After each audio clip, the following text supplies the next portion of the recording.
Cancun. Toasty Heather, hello, welcome to the chat. Hello, Dark Spy SCPM Buzz. Miss Talo, Roboskara. Hello, Tay Yongen Shuk. Morpheus Prime. How are y'all? What's up? How has your weekend been? Happy Sunday. Happy Lord's Day. Happy Lord's Day. Have you said your prayers? Have you, burned your false gods? Have you burned any heretics? I don't recommend doing that. To be clear, this is like a random list, not like a list of things you should do. Just like a list of, like, I'm just like wondering like what you've done, you know what I mean? Like, have you burned any heretics? Like, whatever. But like, you know, have you snuck your way into a college university with the fame of your parents? Have you sent in a fake mail-in ballot? Have you sent in a real mail-in ballot? You know, like, what's up? Like, what you doing? What's in the up to do? Have you sung around your comically sized incense censer? Exactly. Good question, Miss Talo. Good question. I ran out of false gods. There's something deeply profound about that defunct donut.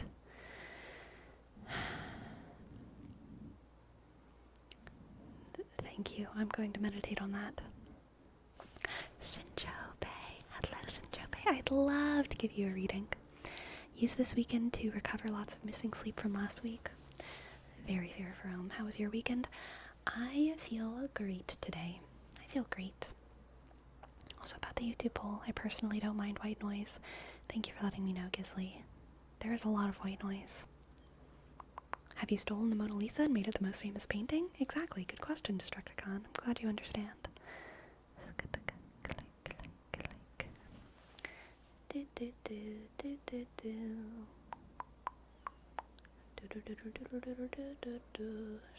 Alright, let's start off today's stream with a tarot reading for Sinchobe, alright?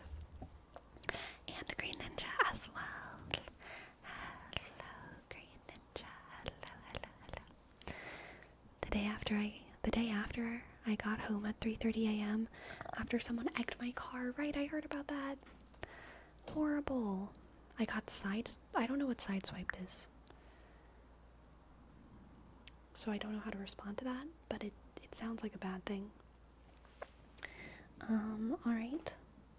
Let's use our happy deck. The last time we used our happy deck, all the readings were very sad. Fair warning. But let's just, let's just do it anyway. Someone hit your car from the side. That's crazy. That's horrible. I'm so sorry, Sinchobe. I'm so sorry. I almost ran over a family yesterday while I was driving, but I didn't. Thank God. It was okay. But boy was I scared. How?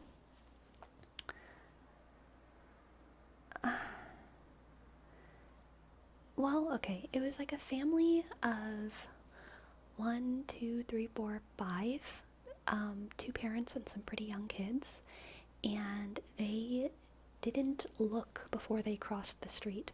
I saw them, and they looked one way, but they didn't look the other way, and I was pretty close to them, so I was kind of assuming that they were gonna look this way and then decide not to cross the street because I was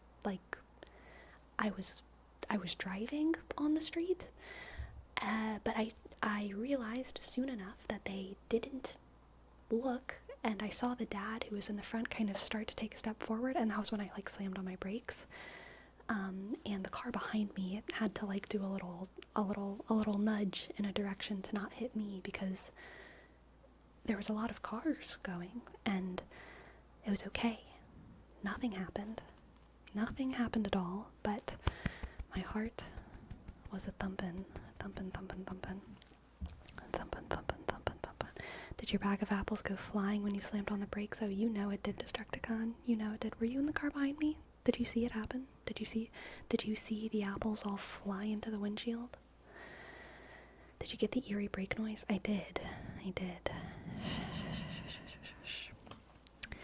Alright, let's see what the cards have for Sinchobe.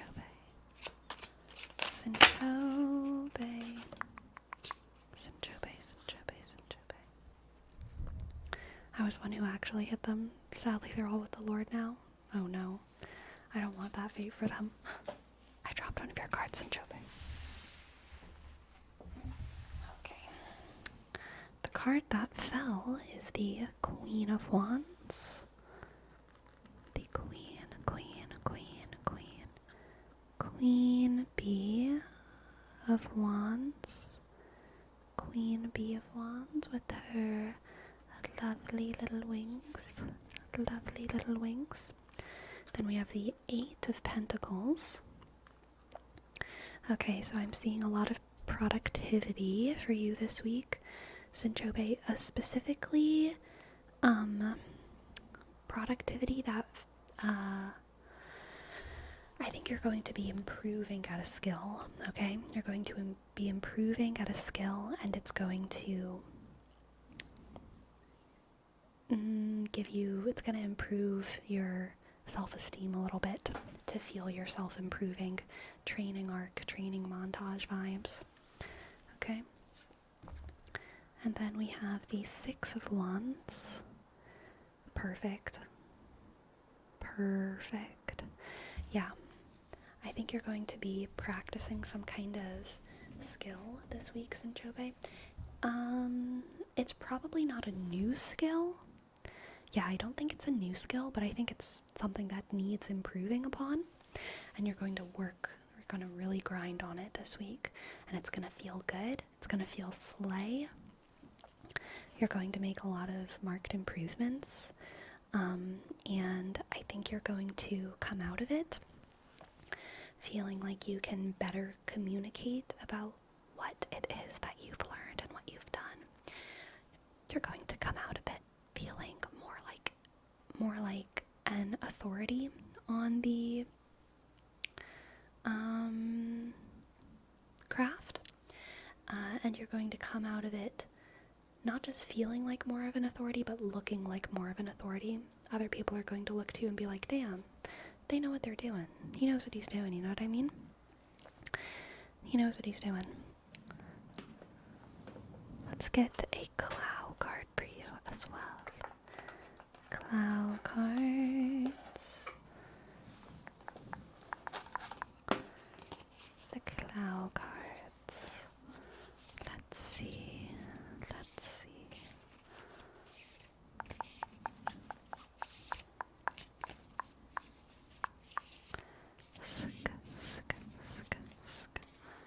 We have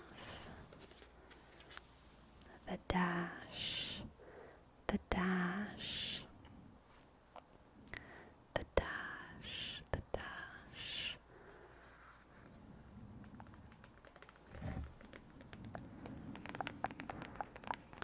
The dash. I think this is giving me working very much in the flow state. Fuego. If you've ever heard that term, Fuego. It's basically the word for the flow state whenever the flow state stopped being good enough for the people who were talking about it. It's just a more intense flow state. Yes, fuego. I know it's fire in Spanish, which is funny because it's just a word. But yeah, it's what journalists, like pop psychologists, not real psychologists. It's what pop psychologists, pop psychology journalists started calling the flow state whenever the flow state wasn't good enough anymore. They describe it as the flow state, except even better, which means it's just a dumb clickbait word that actually has absolutely no really unique meaning. So it's a real word and not just an expression. I don't know what you mean by that. I just remembered that my window is cracked and it's gonna be loud, so I really, really want to close that window. I'm gonna be right back. Less than a minute. Less than a minute.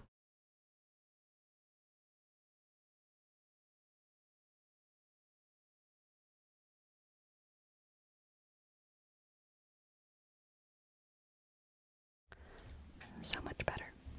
So much better. Anyway, Sinchobe. I think that you're gonna, just really feel like you're in the zone this week. Doing better. Bigger, better, faster, stronger. Bigger, better, faster, stronger. And you're gonna come out of it feeling real nice, okay? Thank you for letting me read for you. I hope that you enjoyed, and I hope that it resonated. I'm excited to see your week be better than last week, where it sounds like your car got all sorts of abused. I'm so sorry. Meaning that it's not just used as an expression meaning fire in a different language, but a word with an actual meaning attached to it. It does not just mean fire in a different language, but it's kind of like how, it does mean fire in a different language, obviously, like that's where it was rooted from. Whoever invented the term was like, they took it from fire in Spanish, yes, but it doesn't mean fire. For the people, it does mean fire in Spanish. But people are using it in a distinctly different way now. But also they aren't, because this is a trendy, dumb, buzz, pop psychology word that was important for about 5 months in like 2019 or some shit. Okay, I shouldn't have said anything about it. No one knows it anymore. It doesn't matter. It was just a thing I said, but it is real. It is real. It's just dumb. You opened the can of worms. I really did with that one. Too cool to just call it the zone, I guess, right? Exactly. Too cool to call it the zone. Too cool to call it in the flow or the flow state. I think it would be similar to how cool is used in Spanish, maybe. I wouldn't know. My new term is agua, and it means the same thing as the fugue state. Oh, aqua. Yes, very good. Very good. I love it. You mean locked in now? Yeah, basically. Clickety click. Alright, let's do a reading for Green Ninja. Sometimes I really go into the fuego flow after a day of relaxing aqua. I gotta have a hearty Terra bread. Oh well, time to windy wind down. Beautiful. I love that. I love that for you, Destructicon. Go off. Go off, queen.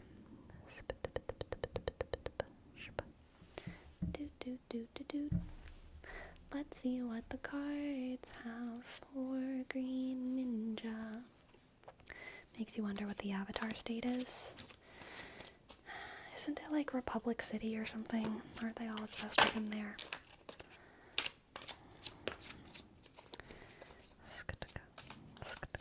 Let's see what the cards have for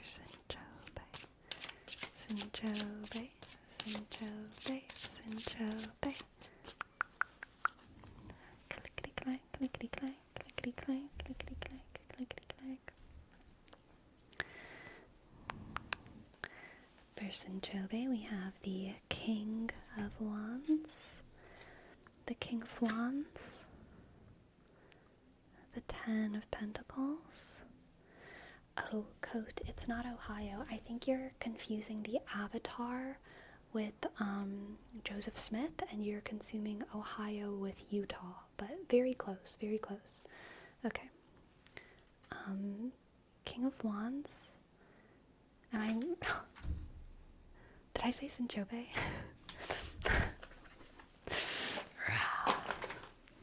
Throwing those cards on the ground. Green Chobe. Let's do this again. It's like he's not in a fuego right now. I know, I'm thinking about Joseph Smith. Green Ninja.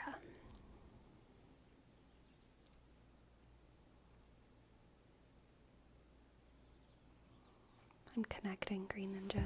Please, Green Ninja, send me your energy so that my soul may connect, okay? Say Green Ninja focused reading for Green Ninja and only Green Ninja, okay? Green Ninja. Green Ninja. Green Ninja. Green Ninja. Okay, this is it. This is it.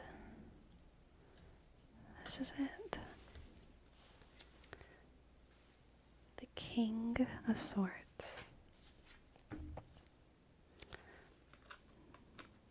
The Four of Pentacles.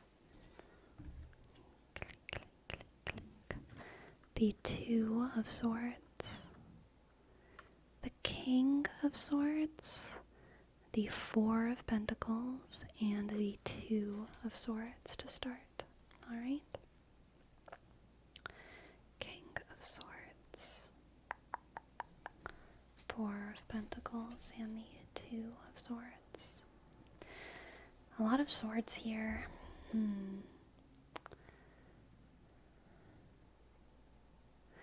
I think you're having to make a difficult decision on how to use a resource.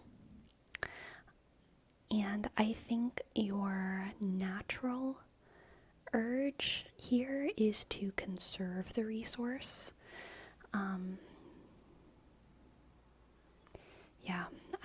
I feel like you're being maybe asked to spend some kind of resource.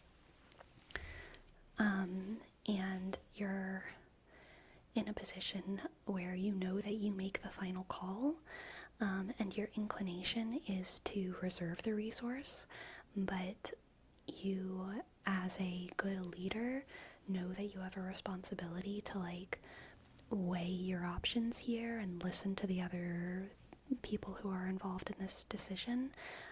So you're struggling with that choice, whether or not to follow your own intuition or to no, that's not true.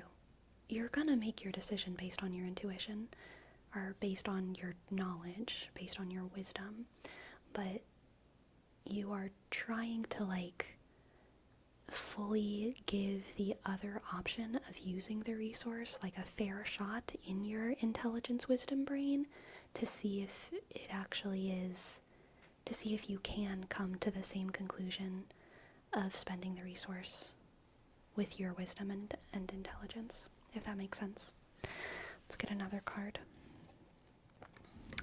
That's frustrating. The Hanged Man. Patience. Oh, what does that mean? Oh, I wanna pull another card for clarity on the Hanged Man here. Let's get some clarity on the Hanged Man. Green Ninja, can you stop? Can you stop getting the Hermit, please? I think you have an addiction. I think you have an addiction to this card. Go touch grass or something, okay? Hilarious that it's the bonus card too. It's it had to come out. It had to come out.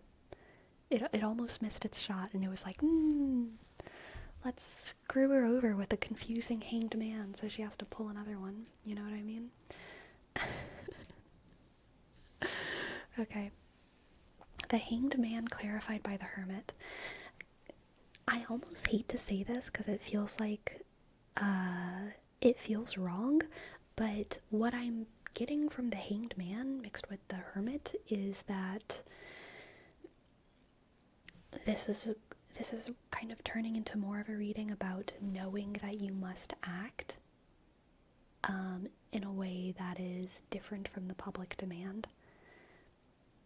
Knowing that you must be still I think here patience is acting as the kind of signal to continue to reserve the resources rather than to use them. So it's not patience on the choice, it's that patience is the actual action, continuing to reserve the resource, as is your intuitive instinct with this Four of Pentacles. Continuing to reserve the resource is the correct thing. And here I think the Hermit, again, is kind of indicating that this is not a moment where your choices should be influenced or penetrated by the outside world. I'm having to make a bunch of money decisions for my family, so that tracks, but good Lord with the Hermit. I know, it's crazy. It really is crazy how often the Hermit comes out for you. Like, it's actually insane.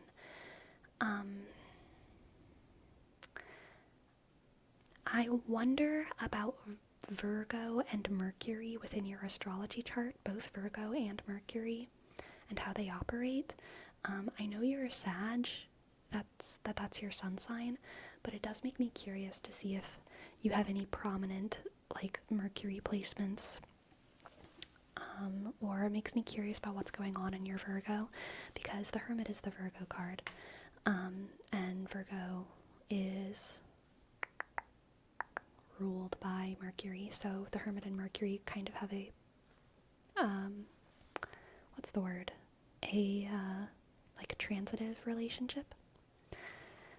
Are you cheating? You surely keep the Hermit at hand just to draw for Green Ninja every time. I wish I was that good of a little card trick magician.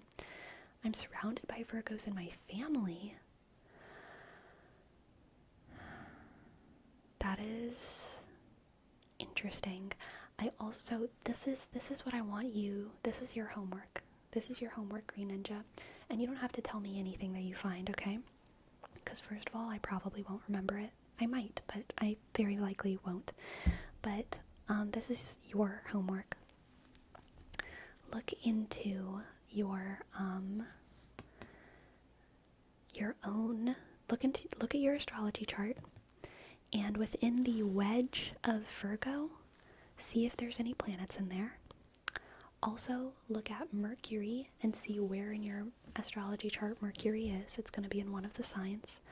Also, look at the 6th house. Look at the 6th house. There's going to be numbers 1, 2, 3, 4, 5, 6, 7, 8, 9, 10, 11, 12, either on the very inner sides, inside of your astrology chart, or on the outside, depending on what chart maker you use. Look for the 6th house and see which signs and planets are within your 6th house, and if you really want to do the homework, look into what all of those things mean and just think about it. Maybe you'll discover some things. Cool, I have my star chart. I just forget where Virgo and Mercury is. Yeah, totally normal. I don't have my entire chart memorized, especially not my houses. So yeah, that's your homework. As for this reading specifically, yeah, literally, like always, I feel like this reading is about you feeling an obligation to take care of people around you, listen to people around you, make decisions for the people around you based off of their needs, desires, and wants, but also having very firm beliefs and ideas about what taking care of them looks like, and having to do that very difficult leadership thing of like, do I take care of people in the way that I think is right to take care of them, or do I just let them tell me what to do? Do I become a puppet for the people, or do I become the emperor for the people? Every emperor is kind of a puppet.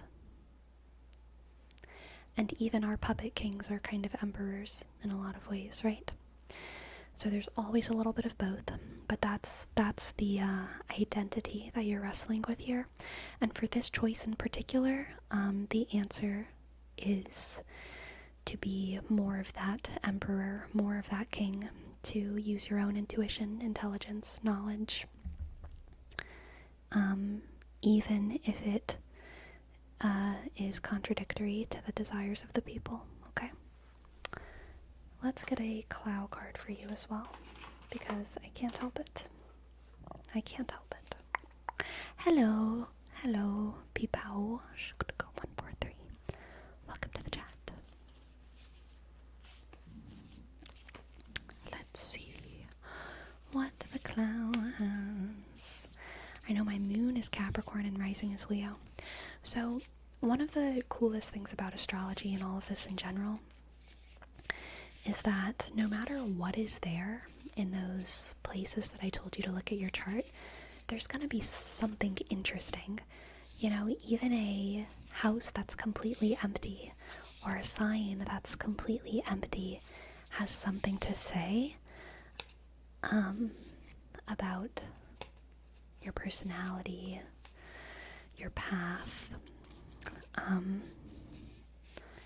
because a lot of these spiritual systems are kind of, being empty has meanings too. Yeah. Because a lot of these forces, a lot of the forces in the world are trying to balance us. And that can manifest in like a number of ways, but it gets kind of complicated depending on the rest of the chart. So I don't think I could go into detail if I weren't looking at if I didn't have like a visual example to talk about like all of the possibilities of what something could mean. But yes, a house being empty or a sign being empty in your chart can totally have a significant effect, or a significant meaning, I should say. Next we have, for you, Green Ninja, the return. I feel like so many of your readings have similar themes. Again, with that too.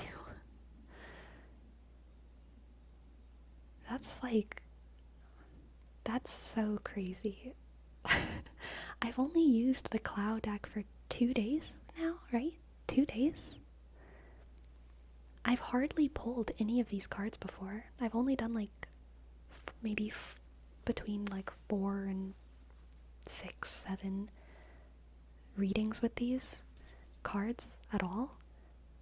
Getting the same card twice for anyone's reading would be weird, but getting the same card twice for one specific person's reading is like crazy.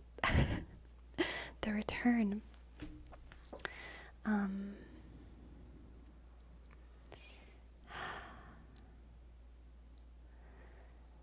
Have you read The Last Unicorn by Peter S. Beagle? Have you read it?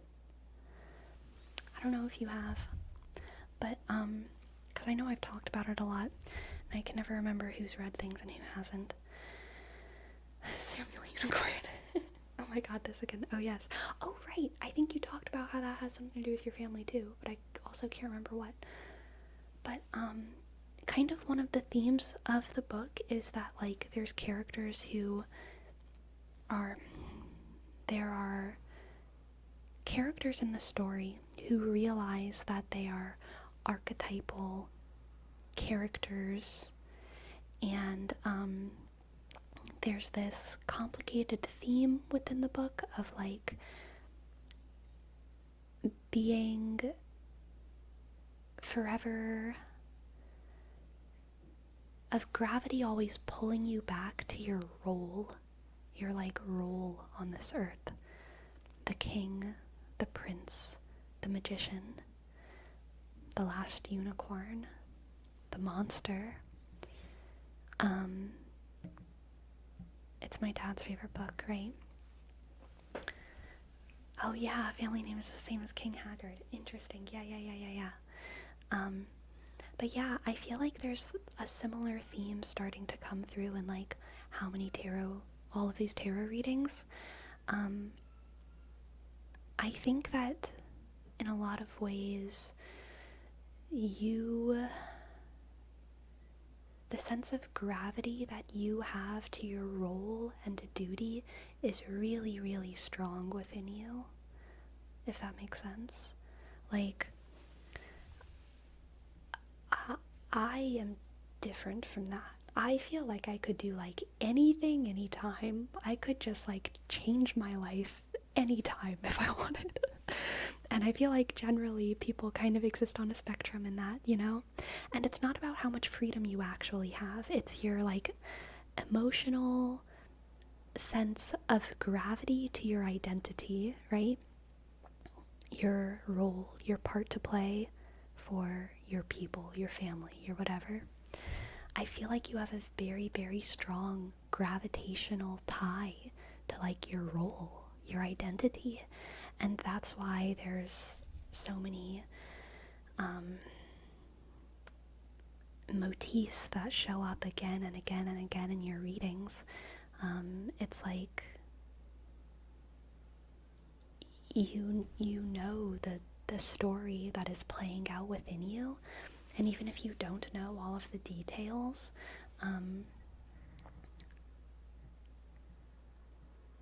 I think that you just understand the story you're in. I think you have a deep, deep emotional connection to the story that you're in.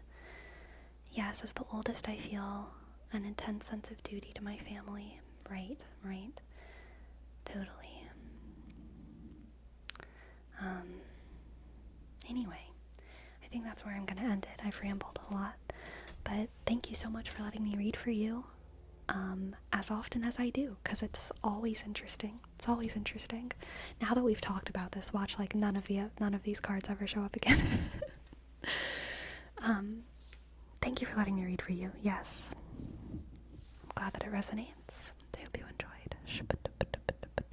You're welcome. You're welcome. The hermit will never show up again. How very hermitly of them. The hermit never shows up to my parties.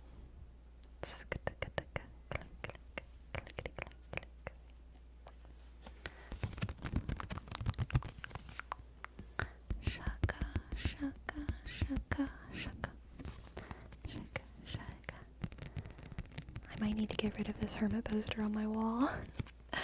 Very possible, very possible. For Rome, thank you. Thank you. Yes, I will definitely get you a reading. I feel like the Ko-fi bot notifications have been lagging more than, or not the notifications, the chat Ko-fi thing has been lagging past the screen notification more than it used to. It's not a ton slower, but it's slow enough that if I can't read this in time on my screen, which I sometimes can't because it's pretty small for me, chat is much bigger for me than like this tiny little thing on my screen. So if I don't read it in time, sometimes I'm like, and then I'm like looking at the chat for like a whole like 5 seconds, like, oh my god, I need to thank someone and I don't know who yet. I could read it that time though, so it's okay. But it is something that I've noticed. I think it used to be the chat notification first, then the screen. Yeah, weird. I don't think that's something I can fix. I think that's a Ko-fi back-end kind of problem. Pleo Black, thank you so much for your sub. First sub of the night. Amazing. And I have nude. Thank you as well. Thank you. Thank you both. Thank you both. Pishk. L-E-O-sk. Pishk. L-E-sk. Q. And I have nude. Ishk. Y-sk.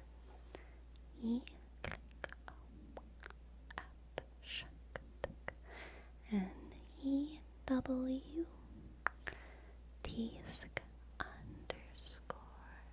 Thank you.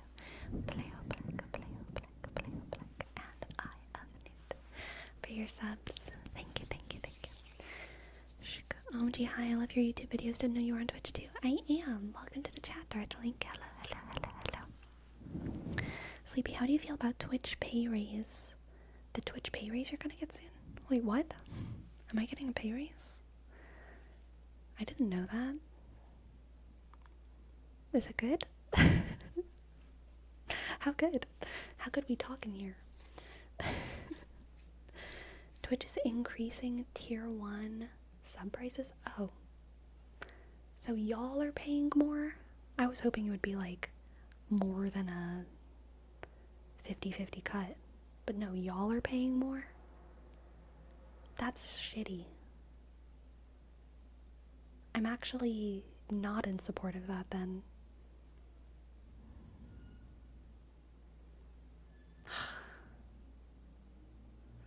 I'm sorry. That's all I have to say about that. I'm sorry. I'm so sorry. It's only with tier 1, so my sub is not changing. Very generous. Thank you for you're being promoted to CEO of Twitch. Amazing.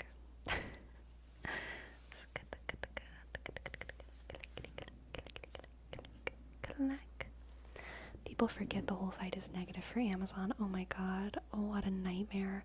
Dude. For someone who, like, kind of works on Twitch, remembering that the whole site, this whole website is negative for Amazon is like remembering climate change. Oh god, the way my heart sinks when I hear that. I'm like, shit. Oh no. This isn't a good investment for my future. It's fine though. Whatever. It doesn't matter. Just like climate change. You know, we recycle, we go vegan, and we cross our fingers. Oh, I know, I'm sorry, just perspective with engineering. Oh yeah, no problem. Don't feel bad for saying it. I'm also pro talking about climate change. The problem is my weak heart. Okay?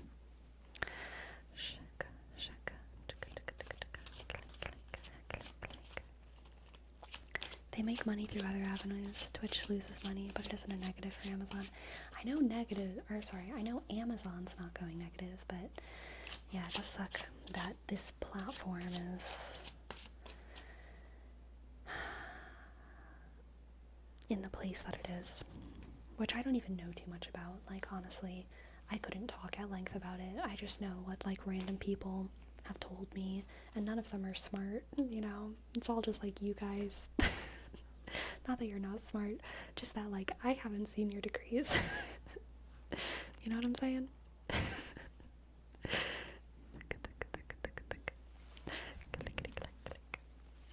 If you stop using plastic straws, you don't have to worry about deafy people in the plug. So true.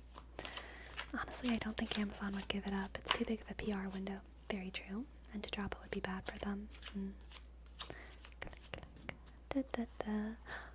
Professor Bobo. Thank you. Thank you, thank you, thank you. Thank you. Thank you, thank you, thank you, Professor Bobo.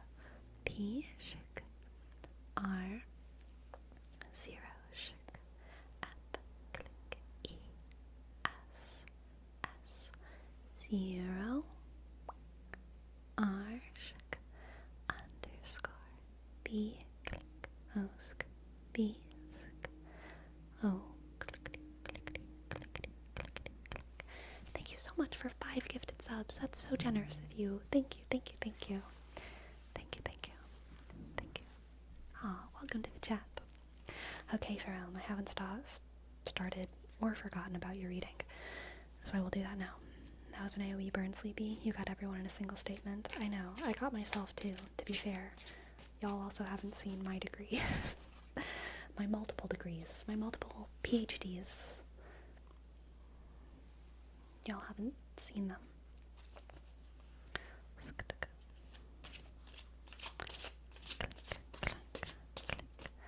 Doing a reading for Fome now. Not Sinchobe, not Green Ninja, but Fome. Okay.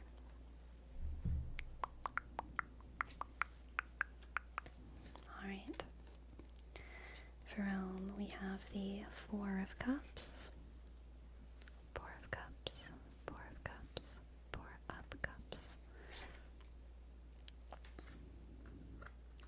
And the Sun.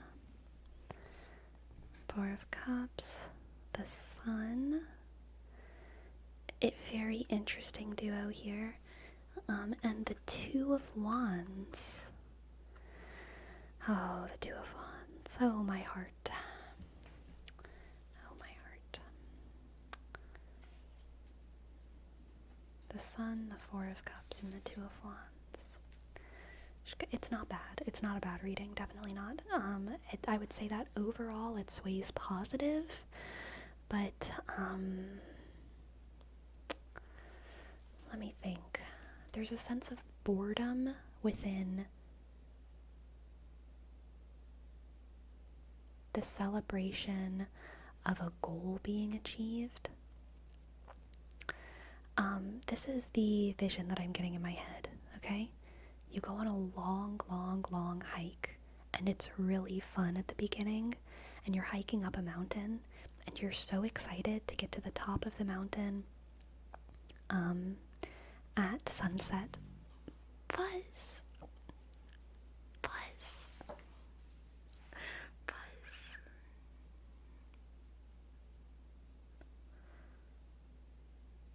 Buzz!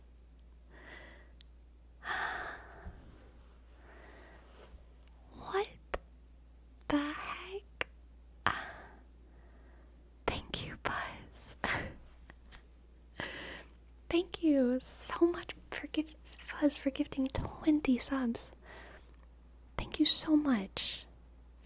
That's incredible. I appreciate it so, so, so much. P click H U C C 21. Thank you, thank you, thank you, thank you, thank you, thank you, thank you, thank you, thank you, thank you, thank you. Buzz, I've had enough.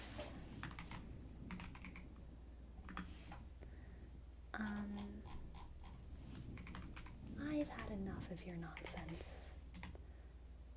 Is that how I do that? I forgot how to do it.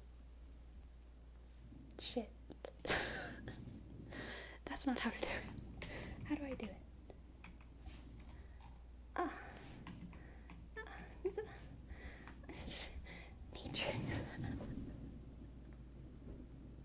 It was never posted in chat? Neatrix. Hello. Welcome. Welcome. Welcome. Welcome. Welcome. Welcome. Thank you, Neatrix, for gifting 20 subs. I'm shook right now. I'm shook, and also I'm a cat. Or a fox. I forget. I'm so shook I forget, honestly. I'm so shook that I need to lower my chair. Just a little bit. Just to get the cat's ears in.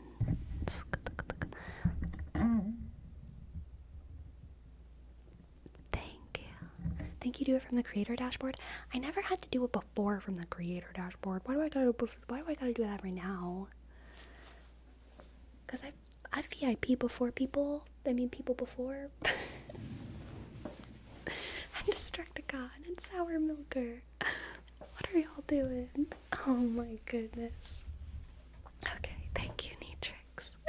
And click I.T R.I.X underscore D click ESC B. Thank you. Thank you. Yes, go ahead, Destructicon, please. Make Fuzz a VIP. I wonder if I can do it by clicking on your name or something funny.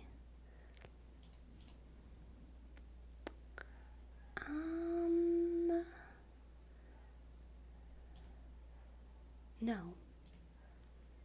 I wish I could.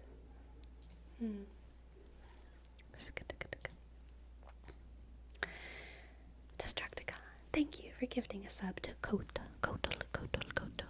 C-O-A-T Shk L 1 3 8.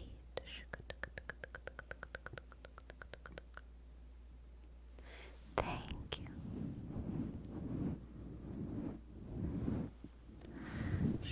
Oh, I think I did exclamation point. Is that what I did?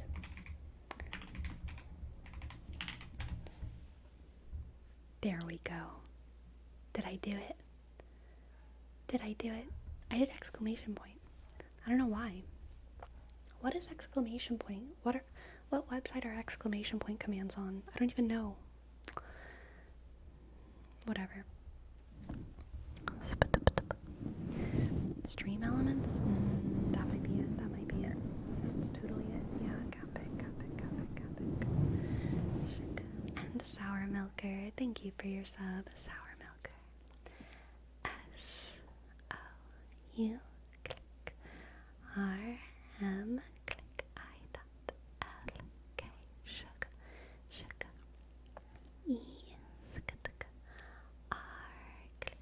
click. Thank you so much, Sour Milker, for your sub. 10 months. Amazing. Mucho apreciado, Sour Milker. And Koaru-chan, thank you. Thank you for your 1,000 bitty bits. Sorry for the creak. Thank you for your bits. Thank you. I appreciate it. Level 9 hype train, y'all.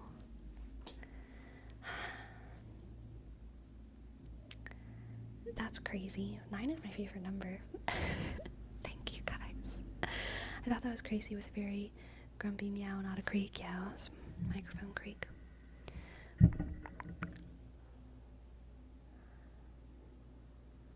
Koala-chan. Thank you for gifting 10 subs. Thank you. Okay, click. Oh my god, 0, click, W, A, R, U, click, C, H, click, A, N, click, Koala-chan. Thank you for gifting 5 more. Thank you. K, click, O, W, click, A, R, U, C, H, click, A, N. Thank you so much. Thank you. We're getting close to the new record. I think we might be. Yeah, I think we might be.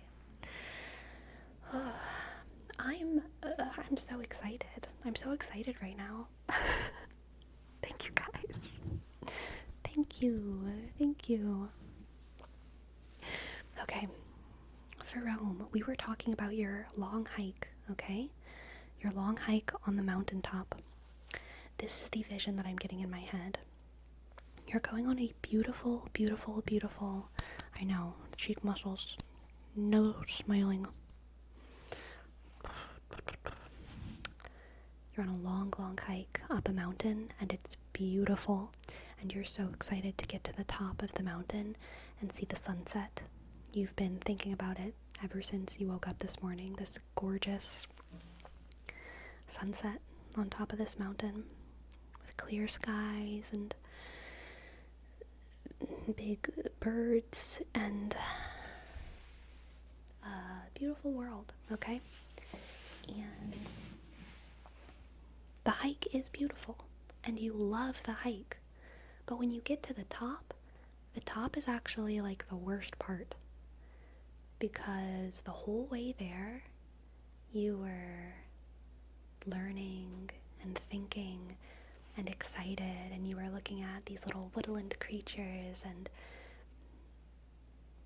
you were working hard, and you were getting all of this satisfaction of the journey. And then you get to the top, and there's other hikers there, and they're kind of talking, they're kind of chatty, and you feel really proud of yourself that you made it to the top, but you can't help but recognize within yourself and feel within yourself that it's a little bit disappointing, and it's a little bit boring, and you're kind of just ready to go back down again. You're kind of immediately ready to just go back down again. To just go straight back down the mountains. The fun was the journey, not the destination. Exactly. The fun was the journey and not the destination. there's no really bad feelings here, unless disappointment is a bad feeling, but disappointment's not that bad. Boredom's not that bad. And you still feel really good from the hike. And you get to go on a pretty hike back down the mountain again with all the woodland creatures that you like. So it's like you're proud of yourself, you're excited for the next step, but you realize kind of how wrong you were, that the top was going to be pretty in the first place. That's kind of what that's what I'm getting is gonna happen for you, okay? But the destination is what makes the journey, though. I mean, sometimes it is, but in this case, no. I think that that's what you expected. That's what you thought. You expected that, the destination of this mountaintop, this beautiful sunset, would be the best part. But this reading is about you realizing that you are wrong, Let's get another card. The Page of Cups.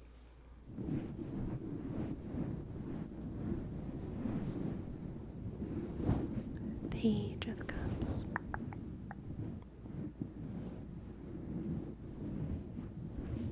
Look how cute he is with this little hat. The bubbles coming out of the mug. So cute.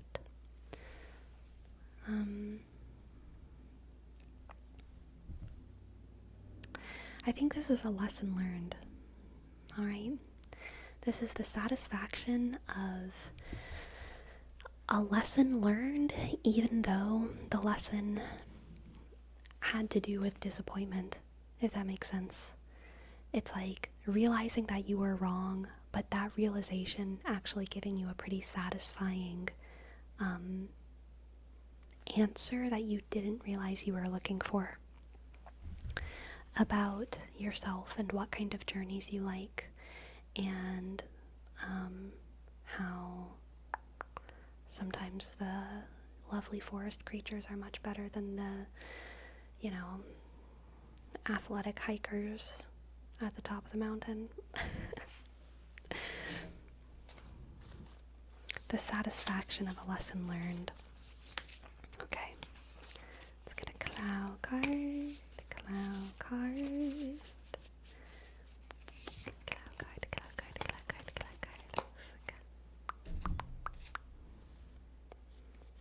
We have the silent. The silent. The silent. The silent. The silent. Silent. Silent. Silent.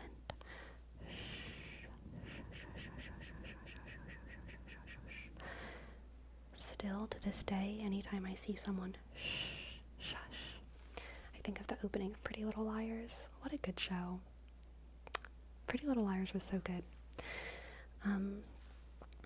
Fome. This is a lesson learned within yourself, and it's going to be something that is impossible to explain to other people once you learn it. It's going to be something that just exists within you. You might try to explain it, but I think that you'll know intuitively, or maybe you'll kind of figure it out as you're trying to explain it, that you just can't find all of the right words. You can't find the words. It's impossible to perfectly describe. It's impossible to perfectly explain. And I think eventually you're going to kind of realize that this is just a lesson that exists within you, that comes from experience. And it's okay for some lessons to only be yours, to only be yours, to be no one else's. Thank you for letting me read for you. I hope that you enjoyed, and I hope that it resonated. There's so many of those already, just added to the pile at this point. It's super fair. Super fair, super fair. Alright, now we have a name trace for Slikai.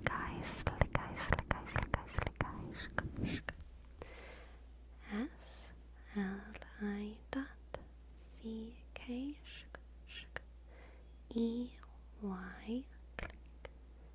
E. Thank you. Slikai, thank you. Hello, Apollo the Bagel. Welcome in, welcome in. We are doing great.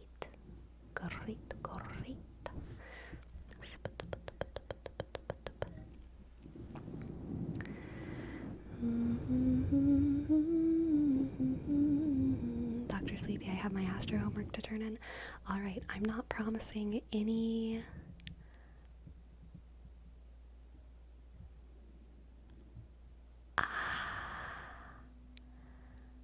Molokai. 10 gifted subs. Oh my goodness. Thank you. Thank you. Thank you. Thank you. Thank you, Malakaya, for gifting 10 subs. And click O-L-O-Shk. K-Sk. A-I click. A-Shk. 2. Thank you. Thank you, thank you, thank you. I appreciate it.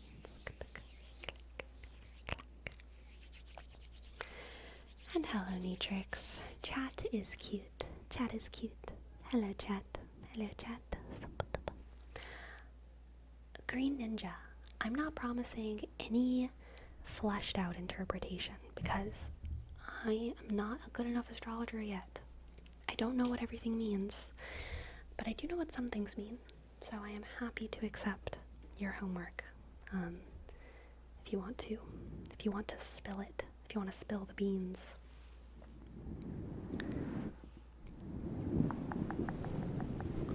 What is in your Virgo? Is anything inside of your Virgo?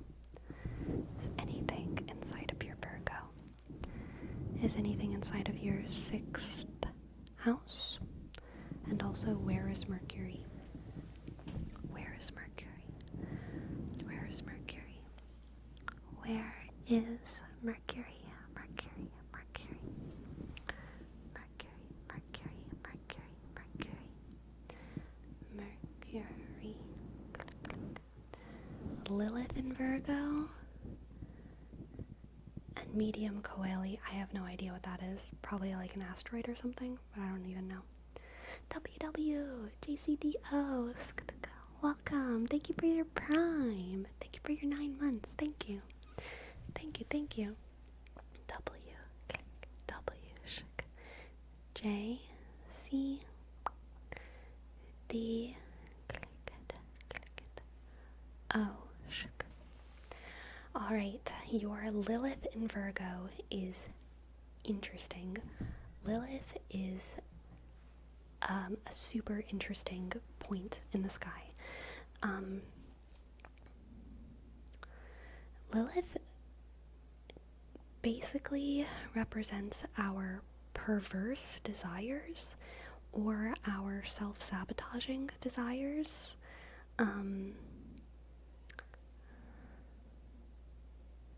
Or our desires that might not be impure in a vacuum, but in the context of society could be very impure. Alright? So Lilith in Virgo makes me wonder if you have a somehow like toxic relationship with work, labor, systems. If you have an internal like drive to systematize things that shouldn't be systematized. Lilith and Virgo. It could be it could be that you have a compulsion to criticize, yourself and also others, to very rigidly control, to the point that things are to the point where you're actually actively making things worse, with criticism. Yeah. Reading Lilith, you're never gonna learn about positive traits, so I'm sure there's so much positivity in your chart, Green Ninja. It's just unfortunate that the one the one celestial body we're looking at is Lilith. um, Lilith, though, however, is also like fiercely like misunderstood. And I'm not saying like people in the astrological community misunderstand it. I'm saying like Lilith, you like part of the Lilith, part of what you're reading in Lilith is what is misunderstood in a person. Because Lilith is also often like this kind of the spirit of fierce independence. So that compulsion to criticize, it's not that you're wrong about things, right? You're probably correct that like something isn't the way it should be, but like the way you're delivering it or who you're delivering it to, the context in which it exists is making that criticism act in like in a non-productive way. You know, your work ethic, it's not like you have bad desires when it comes to work, but it's like it's manifesting in this kind of perverse way, if that makes sense. Yeah, Lilith is what is misunderstood and what can't be understood. Yeah, because in our current context it's wrong, but in a vacuum it wouldn't be wrong. Lilith is the first wife of Adam, right? And Lilith is the wife who was scorned by God and scorned by Adam because she wanted to literally be on top. That is not a bad desire, but it is a desire that didn't fit into God or Adam's idea of the first man and woman. And so Lilith was cast out, not because she was bad, but because she just like wasn't correct in her context.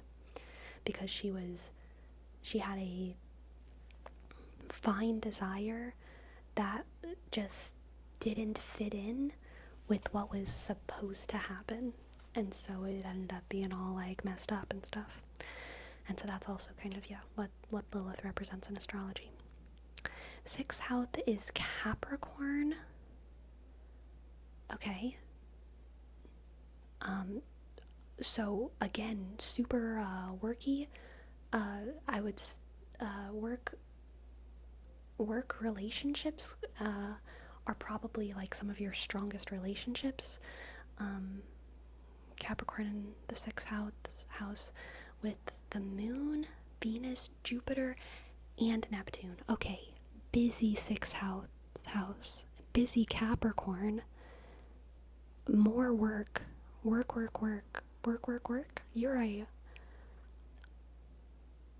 You think a lot about work. You have a romance with work.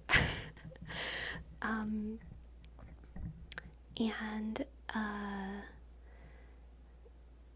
feelings of legacy and family and duty deeply tied into work. I think even I mean with Jupiter and Neptune, that kind of indicates like even your dreams, your ambitions, your idea of success and expansion are somewhat tied to what you do outside of the house, which is interesting because I know in your tarot readings it's come up before that like a lot of your life, what you mark as like your life is like an internal experience. But I think even though that is also true, I think that a lot of your internal judgment of yourself is based off of, you know, those ideas of like legacy and expansion and growth, and how you determine those things has to do with your work, what you do outside of the house. Interesting. So she was before Eve. Yes, that's in the not in the Bible. That is in the Apocrypha. that is in the Apocrypha, and it's not a story that I believe in like a faith sense, but it's a symbolic story that I think, the story of Lilith, for those of you who are just coming in, it's a story that is like archetypally significant and has like symbols in it that I think are like useful for interpreting other stuff, but I don't like really believe in like Lilith having existed personally. Yeah, I have a very knight mentality about work, and I treat life like a quest. My middle name is Gawain, so I took a lot of his selfless attitude to heart. Yeah, interesting. Very interesting. Very interesting. That's a very busy 6th house. Green Ninja. That's like very just super kind of fascinating by itself. The moon and Venus, I'm guessing that means the moon and Venus are also both in Capricorn, right?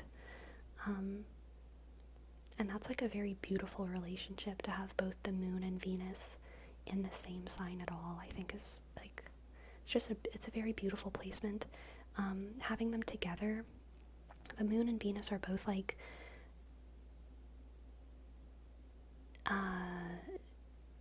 kind of different aspects of a feminine energy, and so seeing them being close together is just, it's always interesting. Mercury is Sagittarius. 5th house. I can't remember what the 5th house is, so I can't speak to the 5th house, but Mercury in Sagittarius does make me smile, because Mercury is, again, the reason that I asked about it is because it's associated with Virgo and the Hermit, and it's also associated with work. Mercury in Sagittarius makes me think that at least with all of this legacy and duty and family and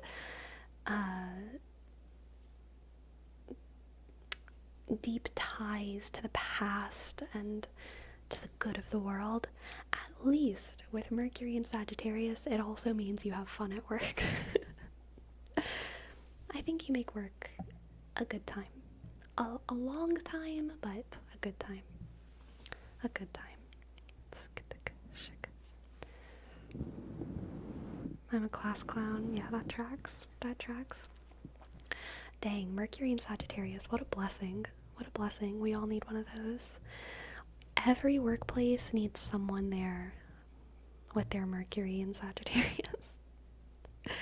So good. Click, click, click, click. Clickety, click, click.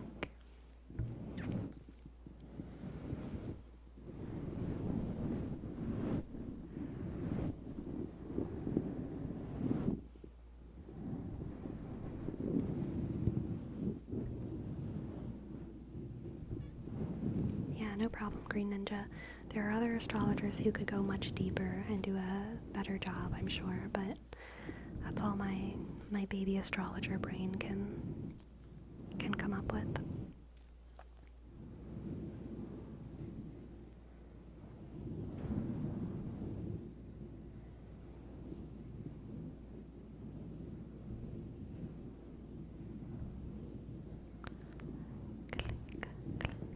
Mercury in Gemini is a very strong placement for Mercury. That means that you're probably a very good communicator, in through at least one medium. Whenever people talk about communication, sometimes people assume that means like spoken language or written language. It doesn't always. Communication just means making your inside ideas outside in a very precise way. And that can be writing, but it can also be other things. Yes, especially writing. Yeah, I believe it. Yeah, I think you can probably handle communicating precise ideas really, really well. Sleepy, could the chart reading be a goal for whenever subathon happens again? It could be. I think I didn't have it as a goal. I had it as like a gifting a certain amount of subs award. I think. And it was pretty high because it's a pretty involved task. But yes. It was a secret menu option. Yeah. Secret menu.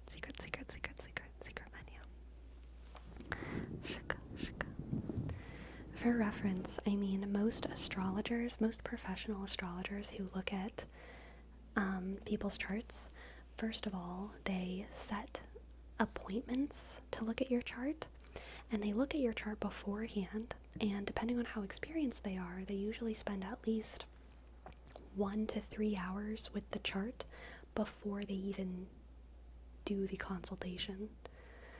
And then they usually have like a 1-hour appointment, and that goes some kind of way.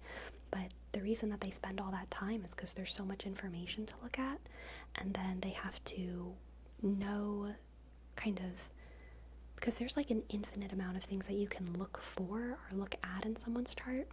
So they want to go into the consultation knowing like, okay, what does this person need advice about? Does this person just want me to talk about their family, talk about their work, talk about whether or not they should marry someone, talk about like what are they looking for, so that they can kind of abbreviate it into an hour of useful information with that client, rather than just like an hour of do you have a past of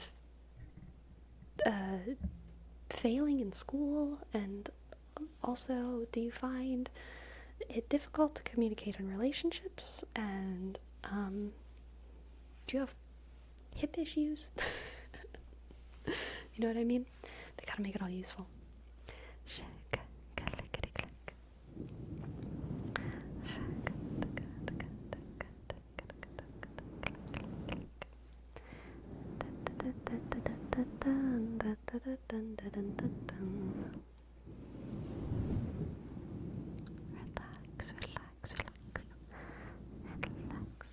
We also have a name trace for winter.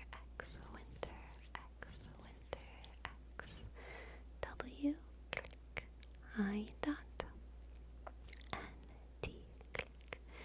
E, E, R, X, X, shk, shk, shk, shk, shk. Winter or summer? Oh, depends on where I'm living. MNC. Depends on where I'm living.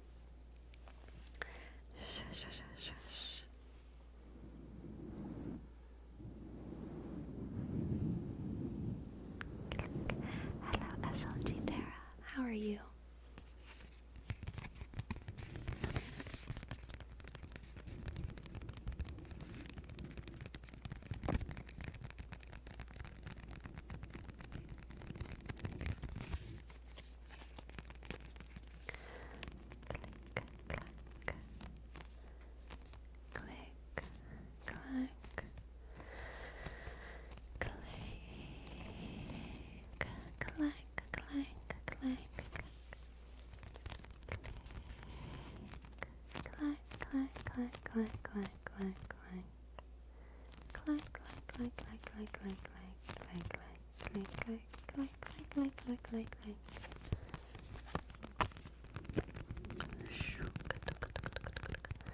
What apples are good right now? I'm gonna be honest. My safe choice right now is Cosmic Crisp. Okay? My safe choice is Cosmic Crisp. Pink Lady, if I'm feeling spicy. But still, every time I go to the stores, I give Sugar Bee and Pizzazz a little squeeze. A little squeeze and a little poke. And oftentimes they're not good. But if they feel firm, they're still the best. If they don't feel firm, then, you know, I go to the Cosmic Crisp section.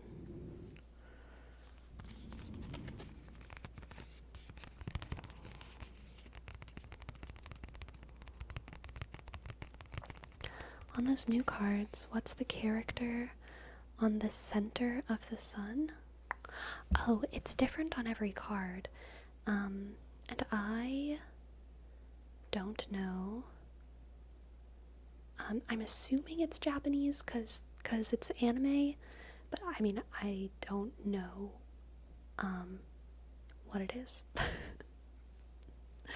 do not know. It might not even be Japanese because it's so stylized. Like, it's kind of hard for me to tell. Like,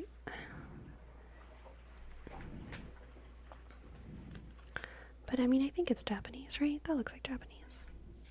But it could be like fake Japanese because it's fantasy, right? So it could be like, you know, not Japanese. You know what I'm saying?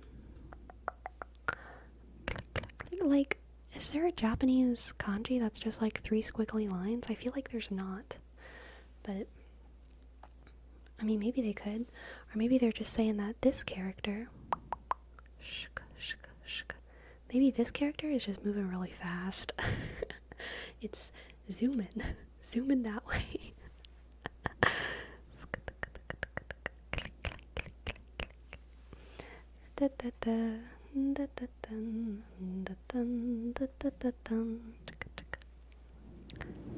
Which one is that? Yes, that one was Shadow. Shadow.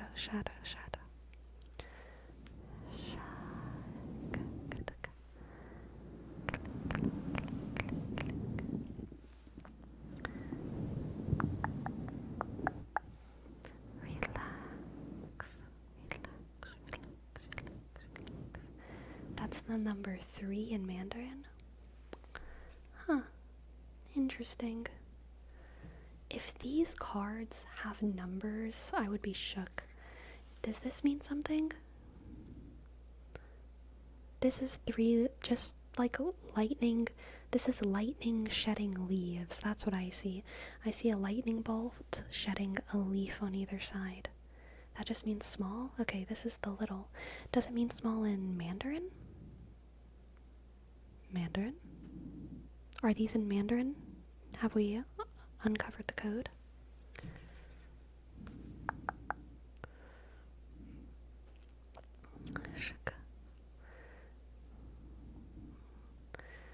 Destructicon says it's Japanese. Okay, I think Japanese. Well, then why was the 3 in Mandarin? Maybe the 3 in Mandarin is the same as Japanese kanji. Japanese uses Han characters as well. The meanings of individual characters are often the same. Gotcha. Okay, cool. Cool. This one is the loop. The loop-de-loop. The loop-de-loop. The fly. The fly. Mobius strip. Yep. I get Mobius strips and Gordian knots mixed up.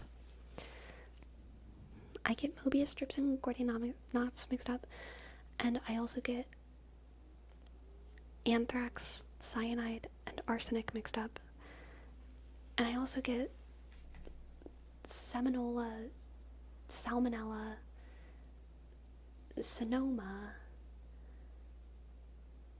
and something else mixed up. And probably other things too. I can't remember.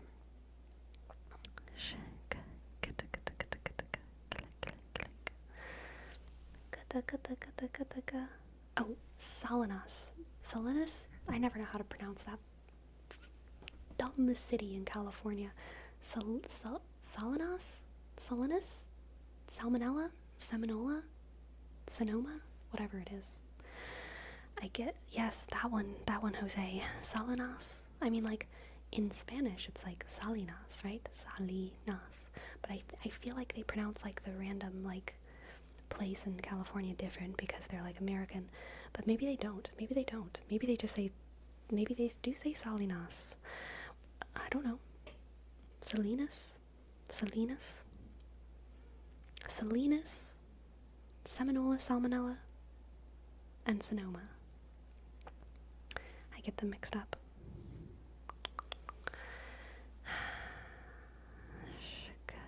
It's getting more southern. You want me to go all southern? Salinas?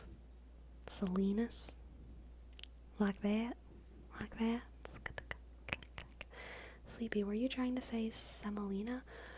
Oh my god. Semolina? What did I say? Seminola? Seminola. Seminole is something, right? Seminola, semolina, salmonella, salinas, and Sonoma. I get them mixed up.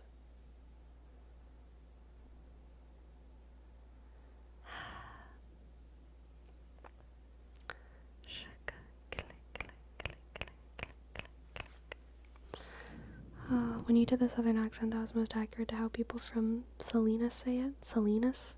Salinas. Salinas. Gotcha. Gotcha. Thank you, Honey Miela. Seminole is a historically black neighborhood in Hialeah, Florida, United States.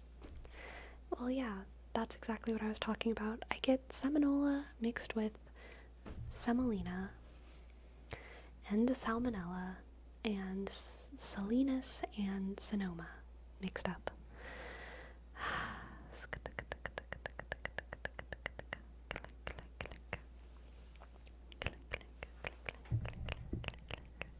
Click, click, click.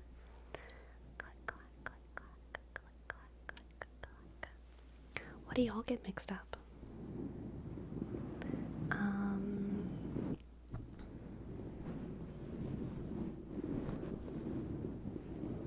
A lot of creatures with horns I get mixed up, like mammals. A lot of the mammals, like bulls versus oxen versus wildebeests. But I don't get those words mixed up. I get the actual animals mixed up. Also, wait a minute. There's way too many people who think that roosters aren't chickens out there, okay? Stop it. Chicken is the animal. Rooster and hen are the two sexes of chicken, okay?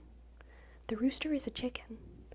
There's way too many people out there who don't know that roosters are chickens. They think that it's rooster and chicken, and they forget the word hen. But please, okay? They're all chickens. The roosters are chickens and the hens are chickens. Chicken's at the top of the triangle, and the two types are rooster and hen, unless they want to be something different, but we can't talk to them. We have to assume their genders. Actually, we don't even need to give them genders. We can just give them sexes, which is rooster and hen. Okay? They're not. Stop gaslighting us. It's true. Roosters are chickens. Roosters are chickens. When people eat chicken, could those be roosters? Yes. They're probably not, because most male chickens are killed at birth because they're not as useful to the industry. But yes.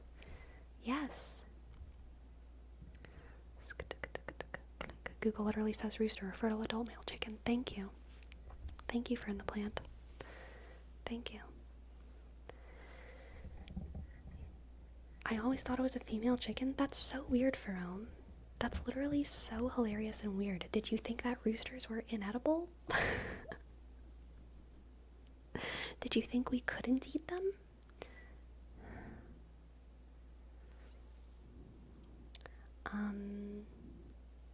I think people do it with cows too. Bulls are cows. It's bulls and sow, or sow, right? Sow? But they're all cows, right? Bulls are cows. Sows are cows. Sow is a pig? Shit. What's a girl cow? There's a word for it. There's a word for the girl cow. What's a male pig called? Heifer. Thank you. Heifer. Heifer. Heifer. They're all cows. What is a male pig? A cop? Sorry, that was a joke.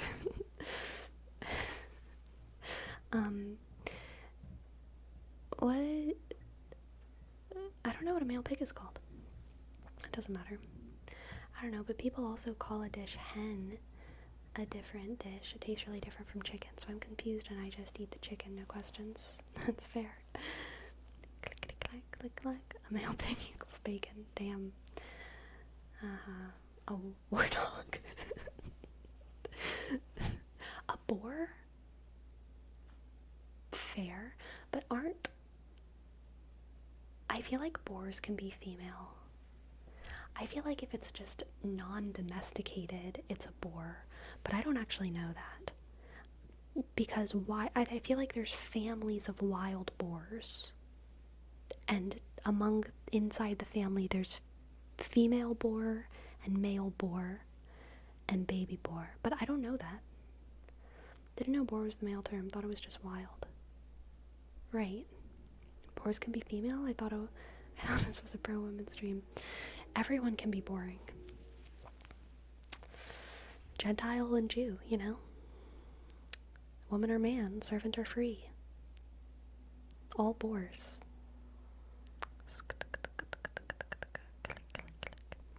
Very large pigs are usually called hogs. Okay. Male pigs are called boars. Okay. Female pigs that have given birth are called sows. Their babies are called piglets. Piglets. Piglet is such a cute word. Piglet. You know, this is something Spanish makes easier. Cerdo equals male. Cerda equals female. That is easier. Google says male pigs are boars. That is so interesting. But I believe it. I trust you all. Me sowing, me reaping. So true. A baby goat is a kid, right? What are the goat words? Do goats have male and female words? What's the goat, male, female? I feel like there's a female goat word. You're right, a ewe. So true, a ewe. By God, so true, a ewe. Who are you coming to the tree? Strange things are... What if that song was about ewes? Wait. What about the Netflix show You? Except it's about a goat. Who are you? Oh god. I've heard billy goats. Billy goats, that might be it. Ewes are female sheep, aren't they? Yes, I think the goats and sheep share words. Bucks and deers, yes. Sleepy, you have something on your head. Is it alive? It is part of my aliveness.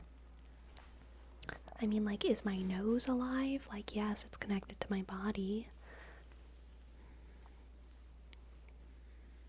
My ears are connected to my body.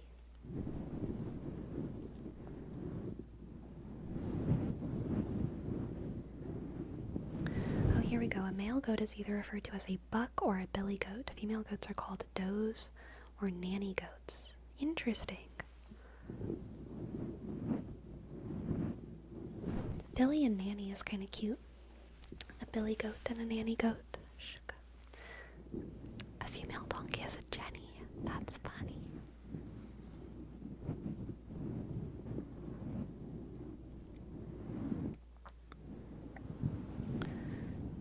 I wonder what Jenny did to deserve that.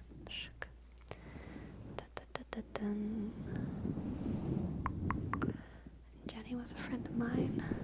So true.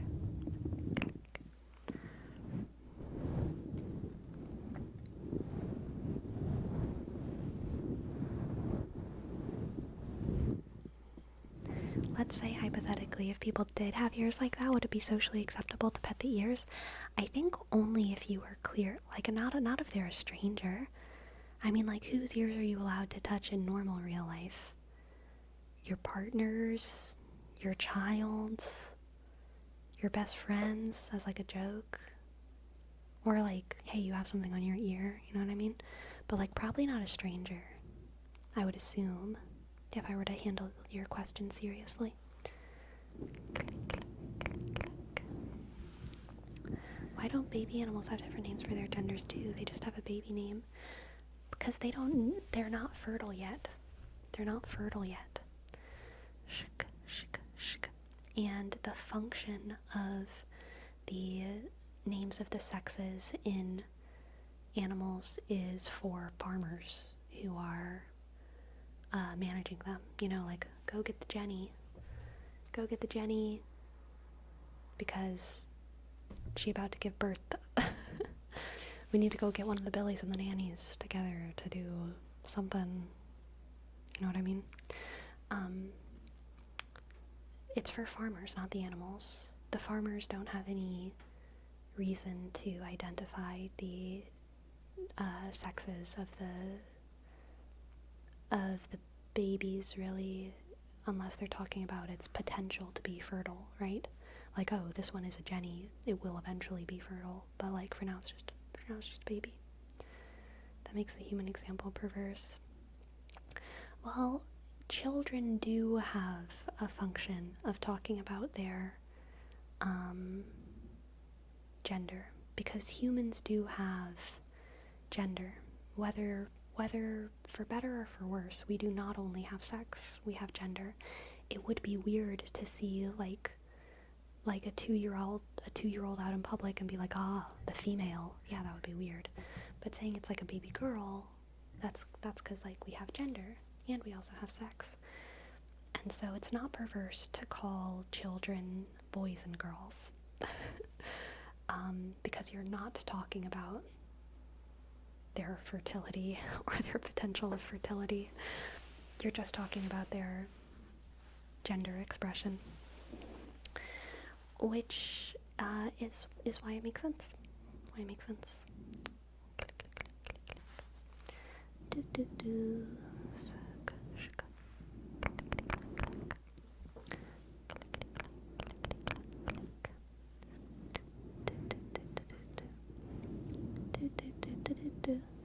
Any bad weather where you are? It's a little bit warm, but it's not bad for sure.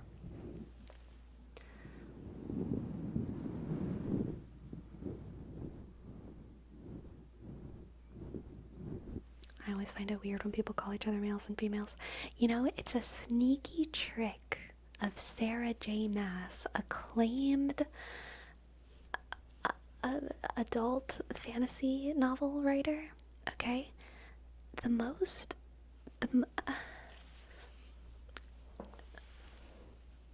Like,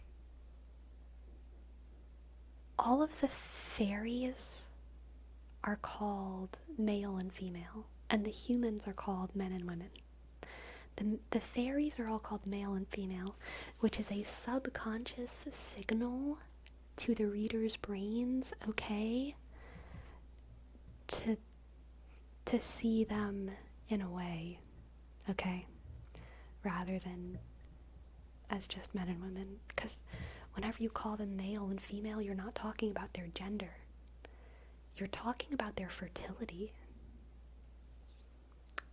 And so from the start, okay, any fae characters in her books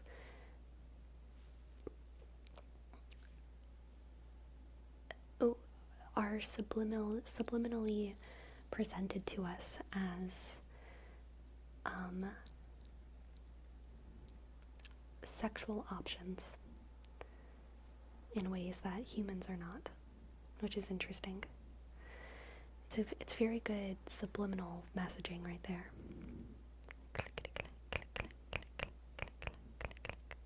Hey, how's it going? I'm from Brazil and I love listening to ASMR in English. Haha, how are you? Welcome in. Glad to have you. Welcome in.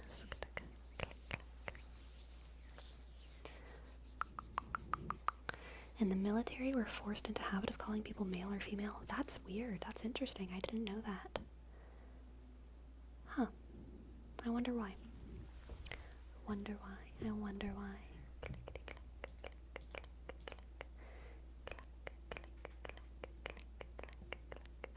Wait, Neatrix.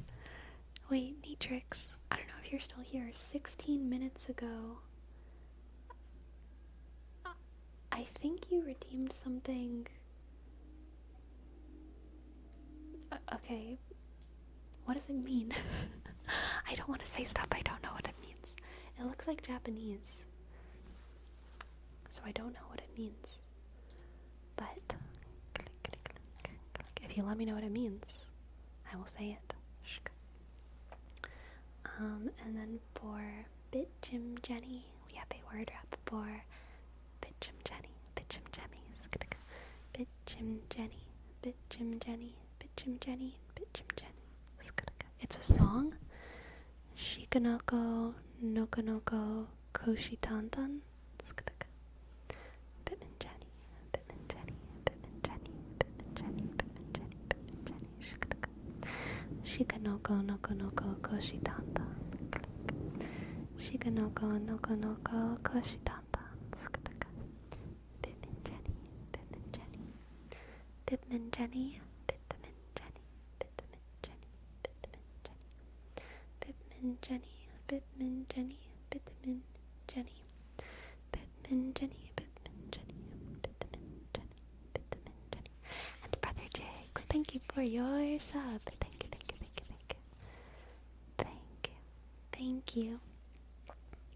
B click R sk O T sk H E R click J sk I dot G G click Z. Thank you, Brother Jigs. Thank you.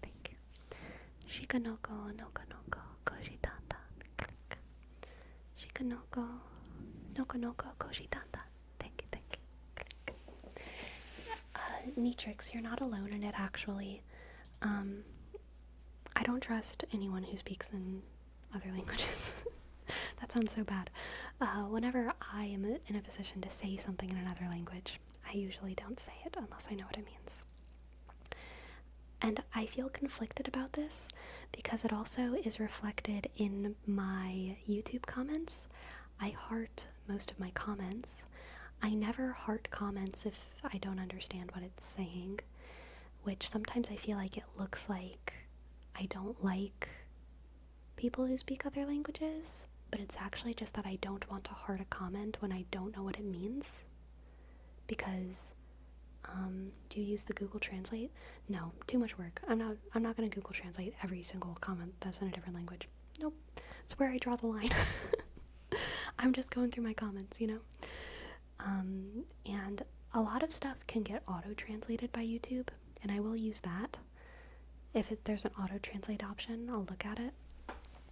But if something is in, like, kanji or Mandarin or Arabic or Russian, a lot of times it can't get auto-translated. On mobile has a translate option right on the comment itself. Yeah, it does, and that's what I'm saying, like, there's an auto-translate option, but not all of them have it. Not all languages or not all comments can get translated automatically by YouTube. I don't know why. So if I can't, then I just don't heart the comment, because I don't want to heart comments that I don't understand what they say.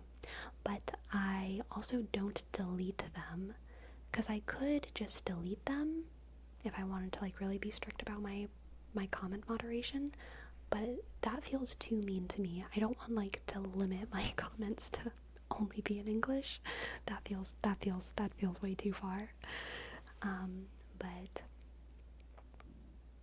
yeah, I just don't give them the little heart, which kind of makes me sad, because I'm sure they're mostly fine, but I gotta draw the line somewhere with, I guess, how much time I want to put into, like, reading comments and stuff, you know? Alright, now we have a name trace for Unwise Fox. U, click, N, click, W, sh, I, dot, S, E, sh, F, sk, O, X, click, Y, sk. Thank you, Unwise Foxy. Boxy, boxy, boxy, boxy, boxy, shuck, shuck, clickety clack, clickety clack, clickety clack, clickety clack, clickety clack. And now a name trace for Lair Lair. L-E, shuck, R-click, L-E, suck, R-click, Lair Lair. And the name trace for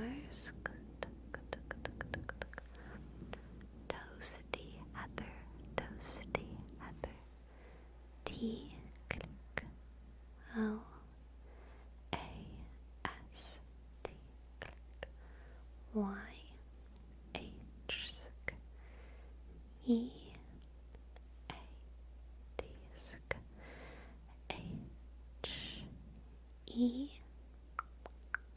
R Toasty, Toasty, Toasty, Roasty Heather.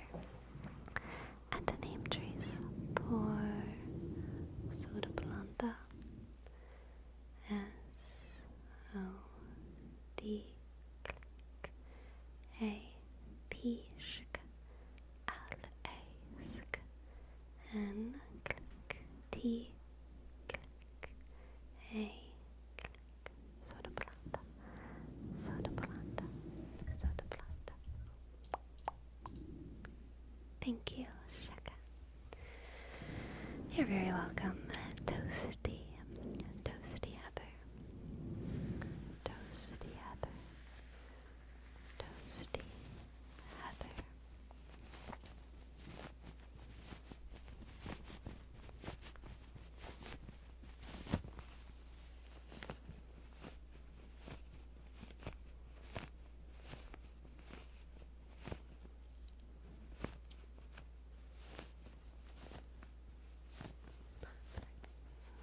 I would probably just say Xavier's. Click, click, click. Xavier's. Xavier's. I am unscrunching the scrunchie. The scrunchie must be unscrunched, for it is too scrunched. It is all too scrunched on this day. It must unscrunch the scrunch scrunch. Scrunch must be unscrunched, must be from scrunched to stretched. We must come from scrunch to stretch. We must come from little tiny wrinkly circle to long straight line. Long straight line is what we go for here.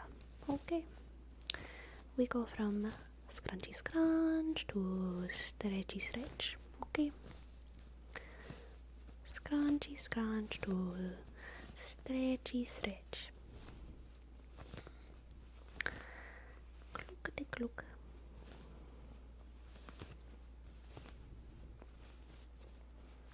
Do you have a question? No, you do not, because I teach very well. I teach very well how to unscrunch the scrunchie. From scrunchy scrunch to stretchy stretch. Stretchy stretch. Sleepy, I'm trying to get a combo in Tekken 8 down. Can you tell me what I'm doing wrong? You have to plug in your keyboard, Destructicon. How many times do I have to tell you this? You have to plug in your keyboard in order for anything to work. Okay? Please. Please.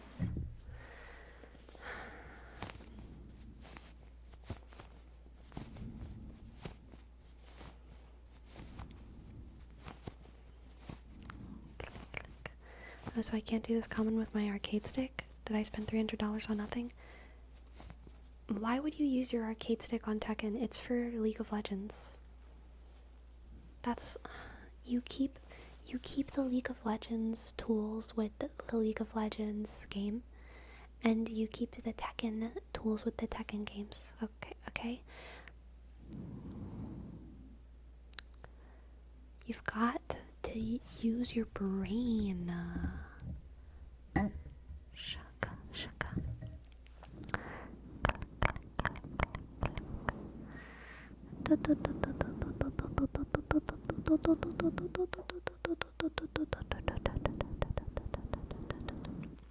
Spanish only stream when I don't know how to say never. I sound Russian now. Never. Nunca. Nunca. Nunca. Click, click, click, click. Nunca. Nunca. Do you have Instagram? 9. No. You said you would consider a 5-minute stream, maybe. Maybe. Click, click, click. Click. Click. Click. Click. Click. Click. Click. Click. Click.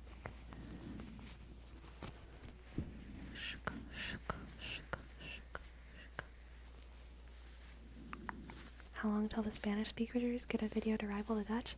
Let's see which country has the highest average watch on my channel. Let's see who's winning. I bet it's not going to be a Spanish speaking country, but we will see. Analytics, audience, where is it? Here we go.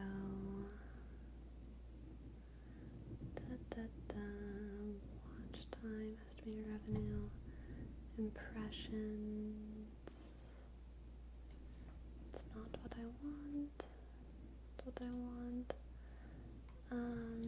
Audience.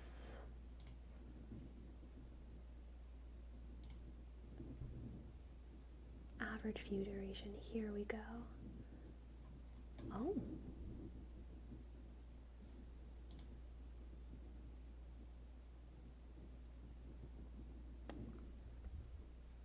Leading. Actually, this is amazing. I have no idea where this country is. Aruba? I don't know where that is. Aruba. Aruba. Aruba.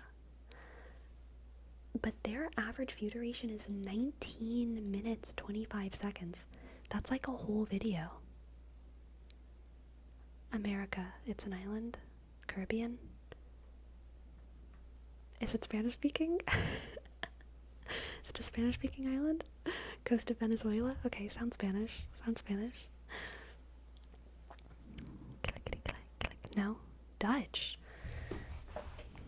So the Dutch win again. The Dutch win again. Might be where a big VPN server is. That's hilarious. It could be. They speak Dutch. That's so funny. That's so funny. Click, click, click, click, click. One of the Dutch colonies, I guess so. Shake, click, click. Could you list the top 10? I want to see if I'm on board. So Aruba is first. Second is Grenada. Third is Greenland. Fourth is Qatar. Fifth is Guernsey. 6 is Luxembourg. 7 is Guyana. 8 is Isle of Man. 9 Lithuania. And 10 Mauritius.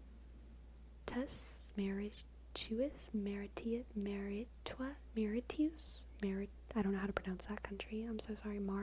Mauritius. Is it pronounced Guernsey? Guernsey? I don't know how to pronounce it, that one either. I was just guessing. I just said Guernsey. Mauritius.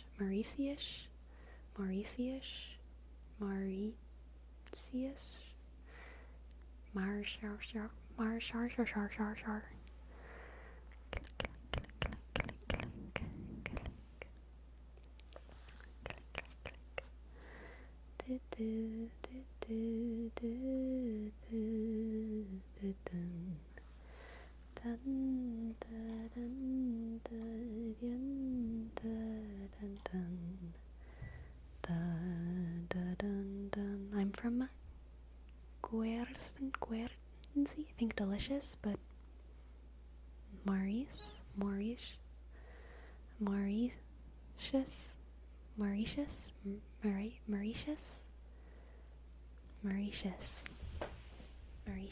gotcha. No, France is way down there. France is beneath the United States. Average watch time of 9 minutes, 37 seconds. No, Francois.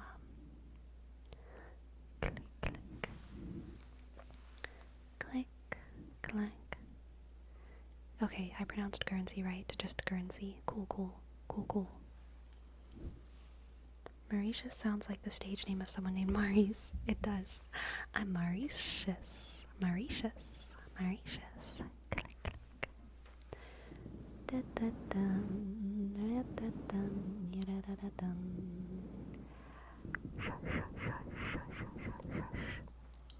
Mauritius could be a Roman emperor. Yeah. Totally. Sounds like malicious. To me it sounds like capricious. Capricious Mauritius. And marzipan. Capricious marzipan is like Mauritius.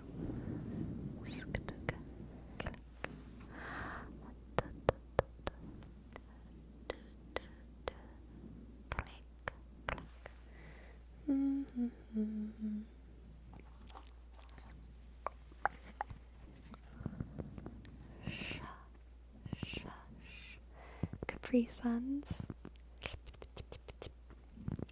Yum. I've had a Capri Sun in a dog's age in a long freaking time. In a long time. It's been a long time. 7 years? I don't even know. I think the last time I had a Capri Sun was at one of my high school friends' houses, but I think it was when we were in elementary school, because we were elementary school and high school friends. It's probably been much longer than 7 years. Yeah.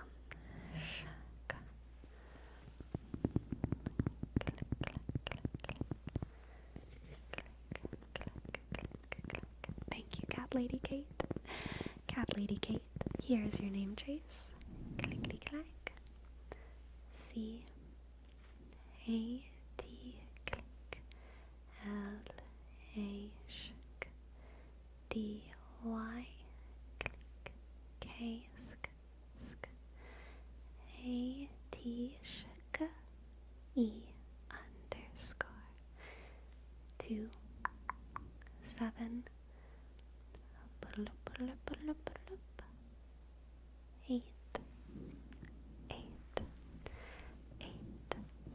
and for later we have a word up for Tiburoncine.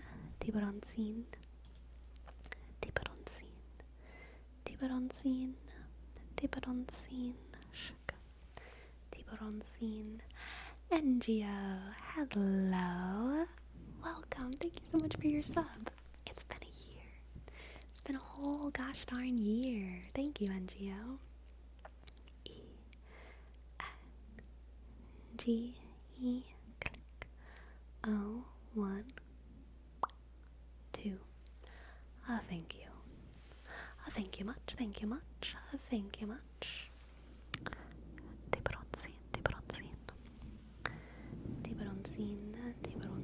Tiburoncine. Dude, low-key, like, I didn't actually like Capri Suns that much when I was little. I hated the whole, like, stabbing the straw through part. Like, it was really difficult for me, and it always felt kind of scary. I didn't like it. They stressed me out. I wasn't a big fan of like a lot of those like juice drinks when I was a kid. I liked juice. I liked apple juice and I liked orange juice, but a lot of like juice drinks I wasn't a huge fan of. Tiburoncine. Tiburoncine. Tiburoncine. I hated it when the straw bended. Dude, there was like a summer where I made my entire identity unbending people's straws at lunch so that you couldn't tell they had been used. It's not like I made people use them again or anything. I was just like, please give me your used straws so I can make it look like they haven't been used. And then I just like collected them.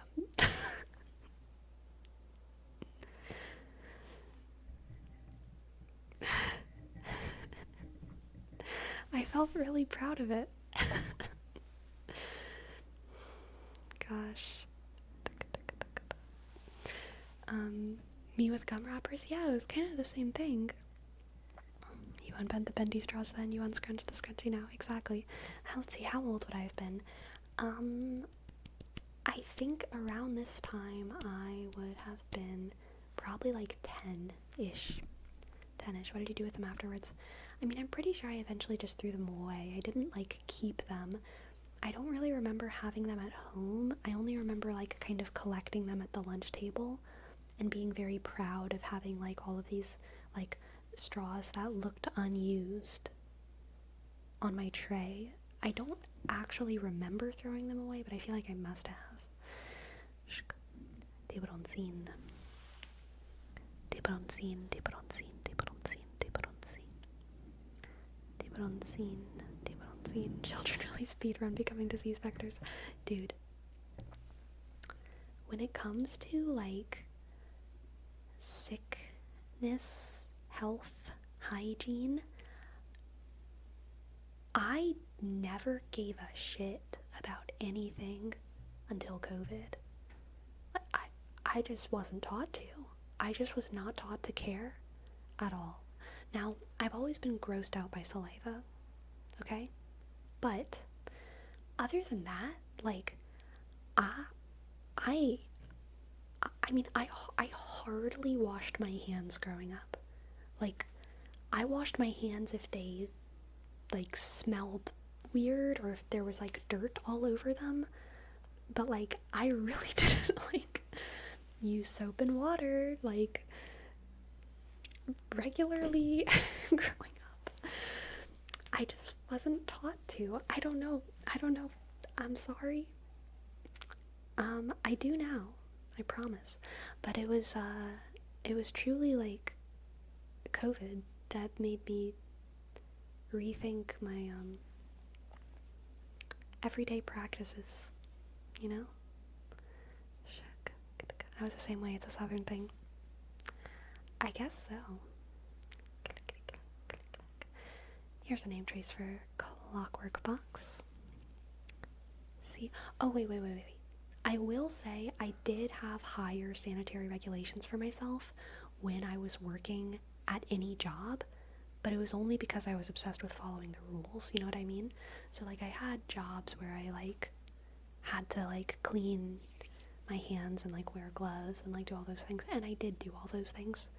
But when I got home, I was relieved to not have to do them anymore. Okay. Clockwork Box. C-L-O-C-K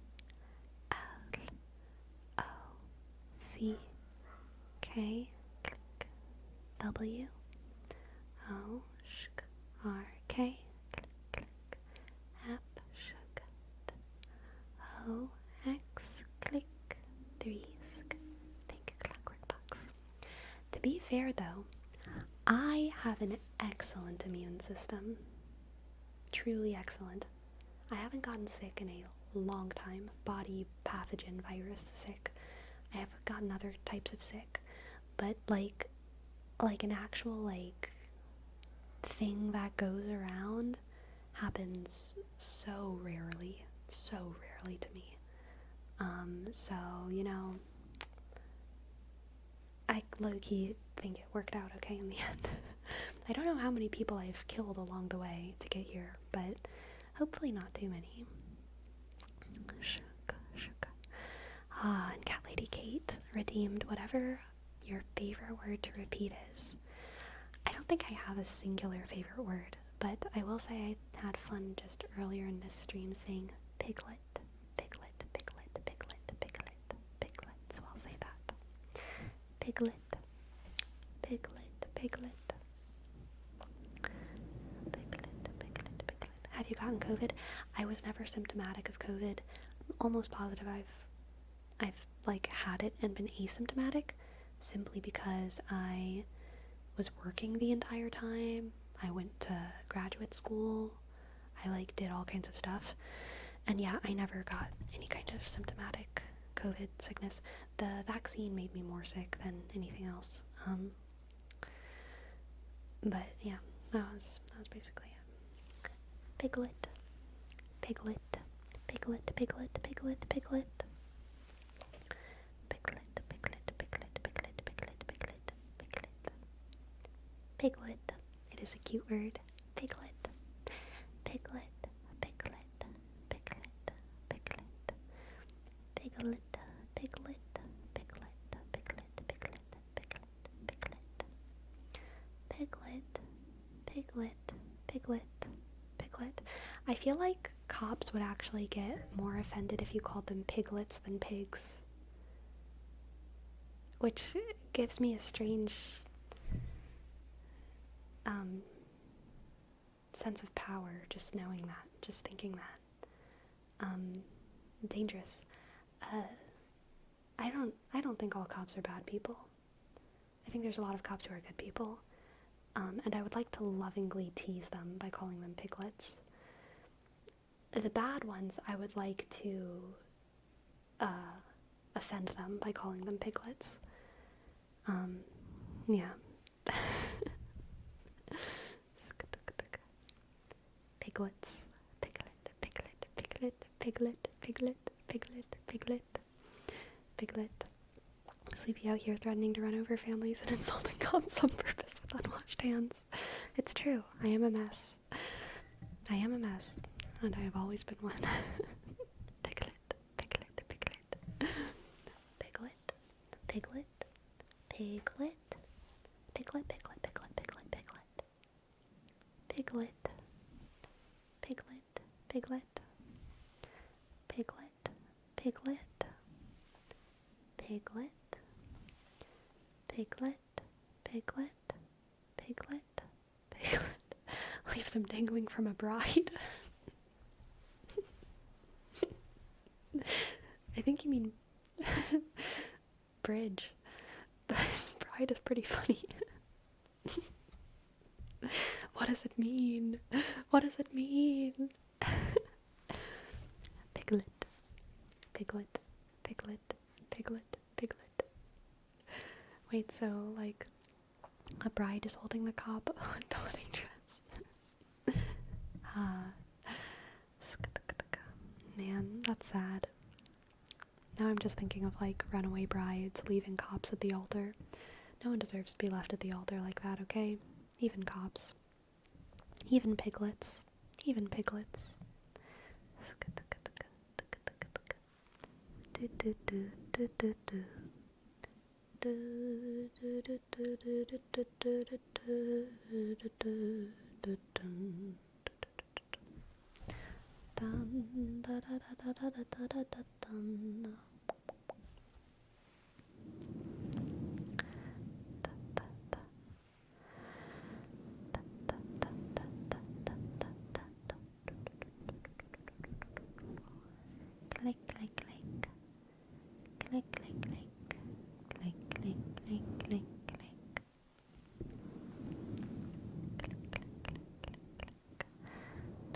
How does one dangle from a bride?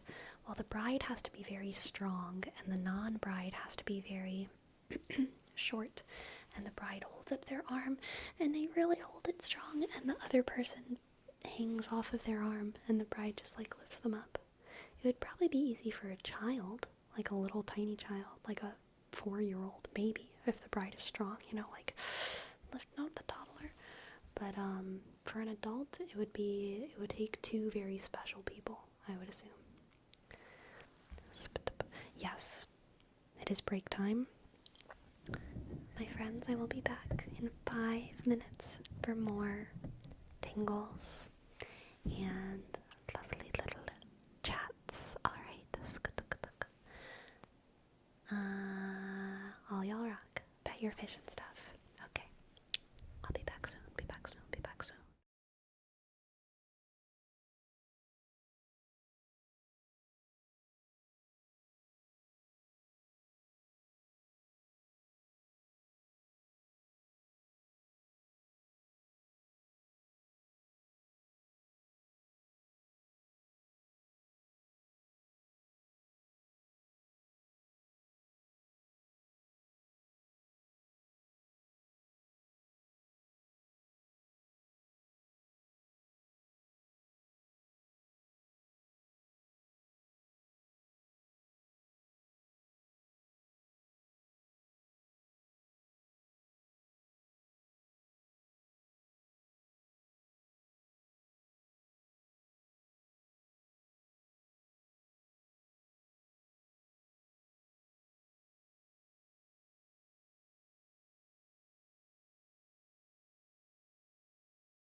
Hello. Hello. It's getting a little bit dark in here.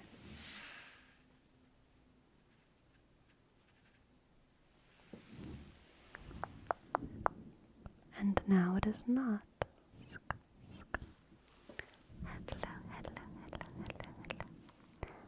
Hello, how are y'all? Did I do it too much? Now it looks kind of too bright.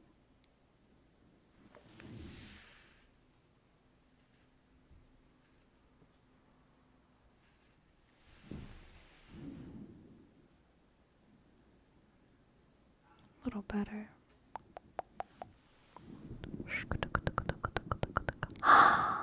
Your geese are so sweet, Destructicon. Your geese are so sweet. Your geese are so sweet. Sleepy, do you want a cowboy hat? Nope. I do not. I do not.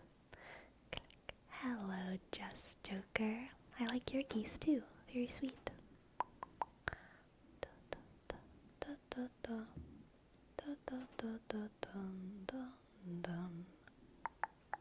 You look like the girl that was stuck on my phone the other night. Were you able to get out? I don't know what you're talking about. I feel like I had a dream about something like that, but weird. Anyone else's childhood playgrounds? Battlegrounds. I've been playing too much Hearthstone. Did anyone else's childhood playgrounds have a super long aluminum slide that was basically built on a small hill and felt like you were climbing for ages to get to the top of it? I did not have that. I did not have that.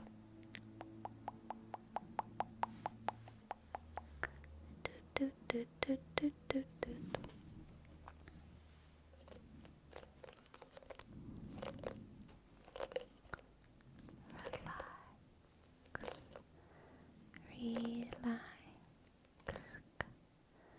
We didn't have a metal slide, but we had a You had a carousel in your childhood playground? That's kind of amazing, NGO. We had monkey bars and a tunnel and a hill and seesaws and swings.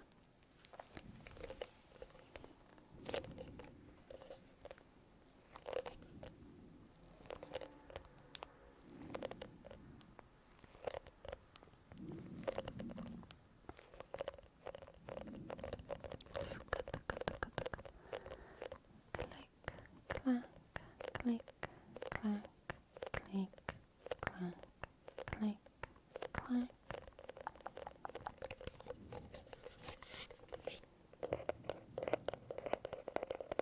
Hello, thermal gator. Hello. Sleepy, what was your favorite thing to have for lunch at school? So my elementary school was cafeteria lunches. We couldn't bring our own lunch against the rules.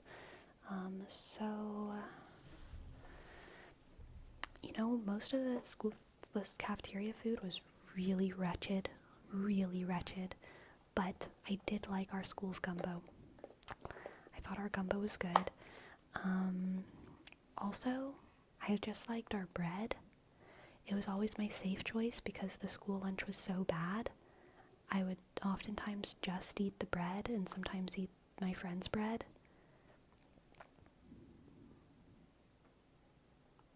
I really didn't like my school lunches growing up. Usually in high school, every single day I brought a sandwich and a granola bar to school. That was just like every single day, a sandwich and a granola bar. I never really thought of like having options that like I got to choose for like school lunch. So I don't know, I never really thought of like my favorite school lunches. It was always just like, this is what's for lunch. I don't know.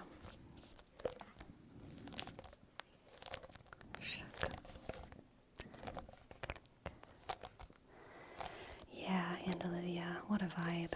Yeah, we had raw chicken, raw fish sticks. We had the most disgusting pizza you could imagine. It's hard to imagine disgusting pizza, but I need you to try. That is what was given to us. It was the grossest pizza in the world. we had, the potatoes were okay. Sometimes they would just make baked potatoes at elementary school, and that was okay.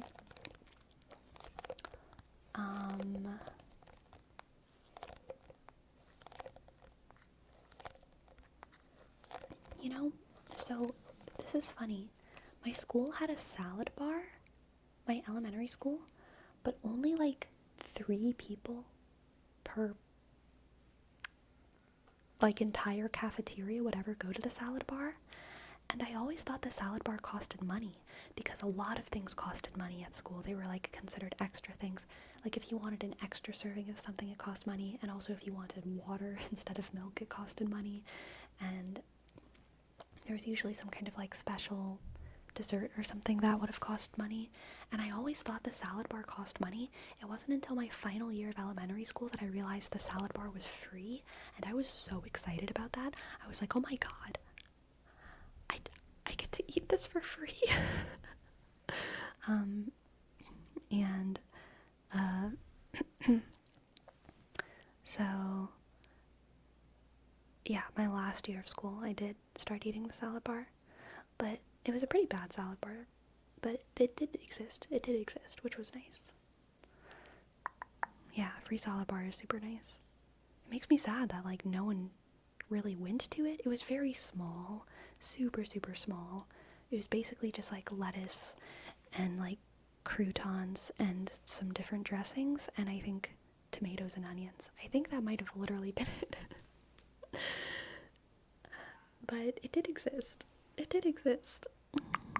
Shick. Is there any school food you miss? No, not at all.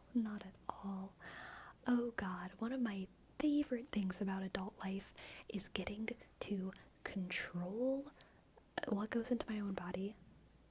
I probably like it too much. I feel such a sense of safety and relief that I am not forced to eat or starve or eat specific foods that I don't want to eat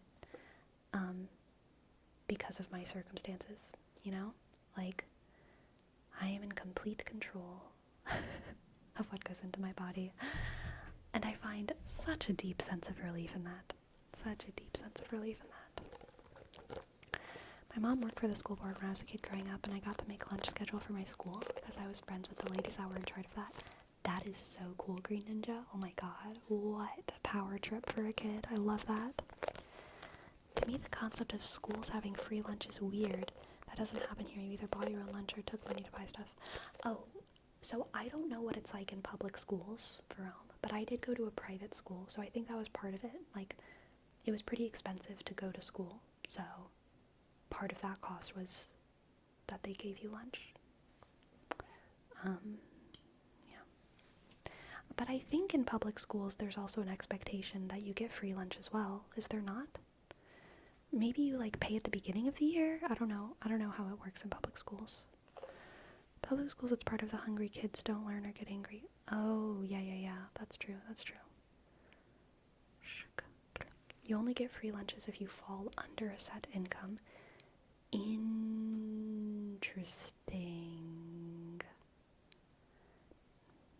Interesting.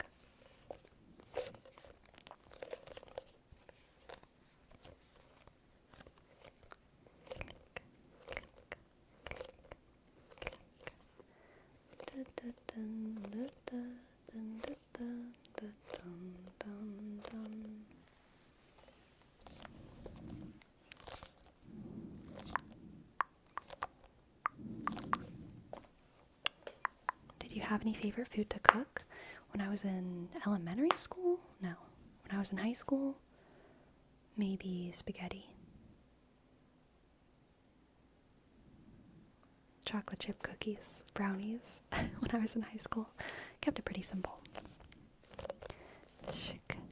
I really liked, in high school I enjoyed making kumquat jam. I made kumquat jam from our kumquat trees. That was very good and fun.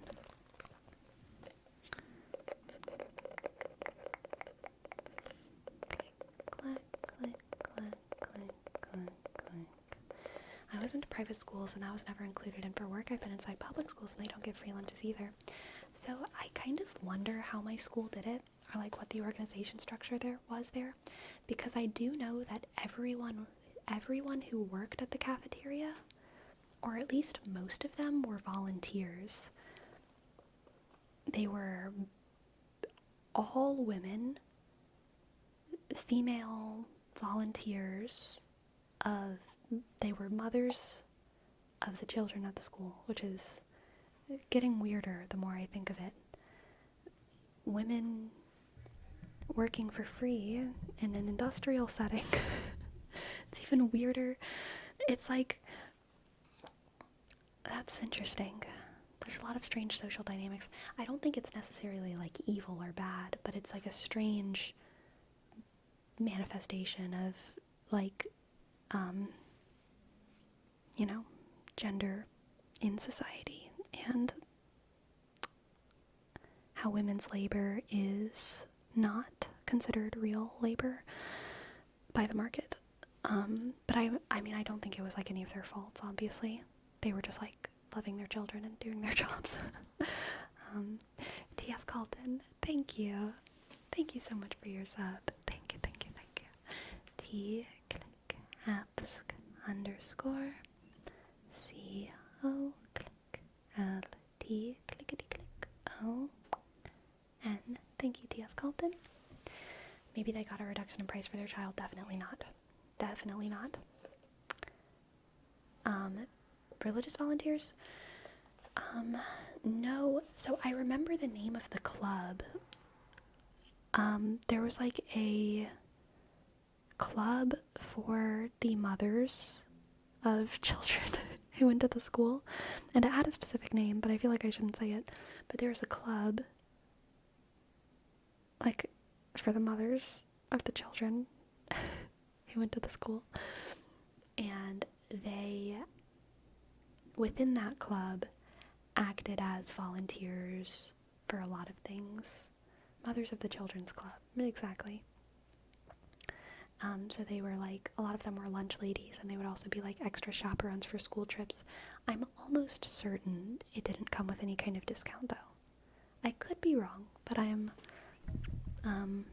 almost certain that it didn't come with a discount.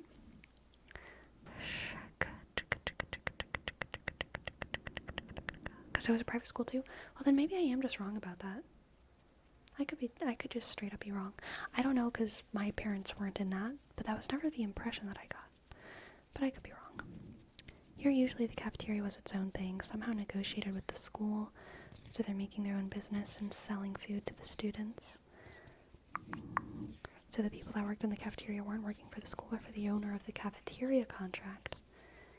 Interesting.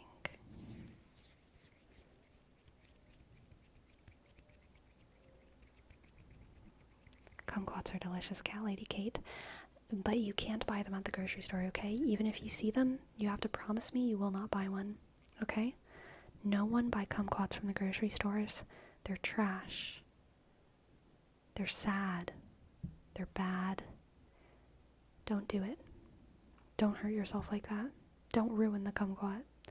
You have to find a tree. You must find a kumquat tree and taste it correctly, okay? Where else do you get them? A tree delight. You must get it from the wild, okay? The wild. Here's the thing. Kumquats, there's 2 breeds of them. One of them is sour and one of them is sweet, okay? All of the grocery stores sell the sour kumquats and not the sweet ones. All of them. On top of that, they're unripe. Okay? So they're bad, and then they're extra bad. But if you can make it to the south, the kumquat trees that are growing in people's yards because of like wind and birds and squirrels shitting, those are the sweet kumquat. They're not the sour one. They're the good ones. And they are delicious when you pick them right off the branch. and eat them. You get to eat their skin. You can spit out the seeds or you can swallow the seeds. Don't matter. Depends on you and your own textural preferences. They're so delicious. They're so delicious. Do they grow in the snow? No, they do not. They do not. Get those shit cots if you know it's good for you. It's so true, Aunt Olivia. It's so true. Click, click, click, click, click, click.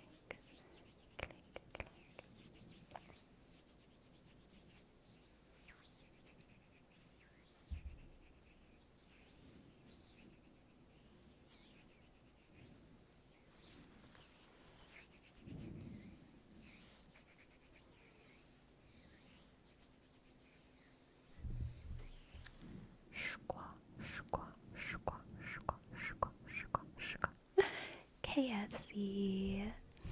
Thank you for gifting a sub to Cat Lady Kate. Thank you. Thank you, KFC. Thank you. Click, K, sk, sk, F, shuk, C, S, E, shuk, R, click, B, I, dot, A. Thank you. Thank you. Thank you, KFC.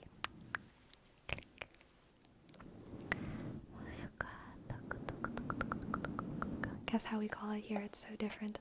I don't know how to guess it, bro. It's in a different language. I don't know. You probably call them little oranges or something. Orangito. Kumquat Chinese orange? That's hilarious. That's hilarious because loquats are also known as Japanese plums here.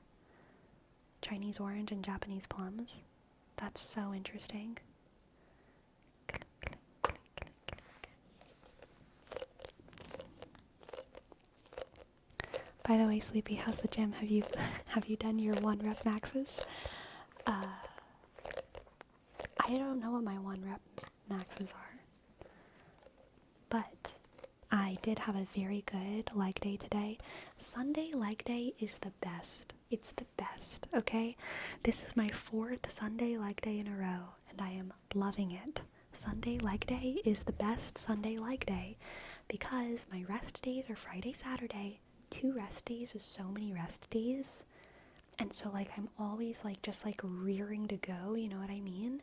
And Sunday, in the wee early hours of the morning, there's, like, 3 other people in the gym. I can do anything I want.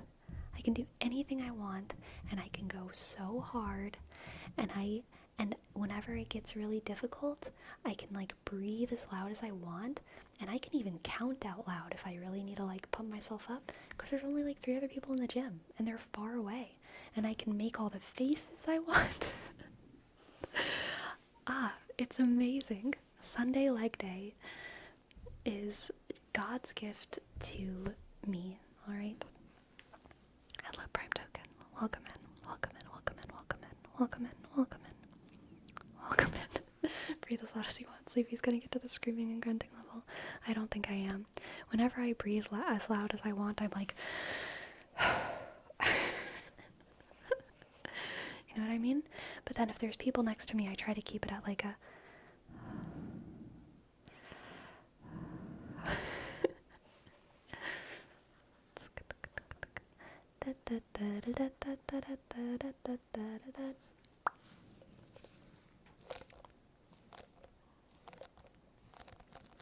Like, I feel like all of my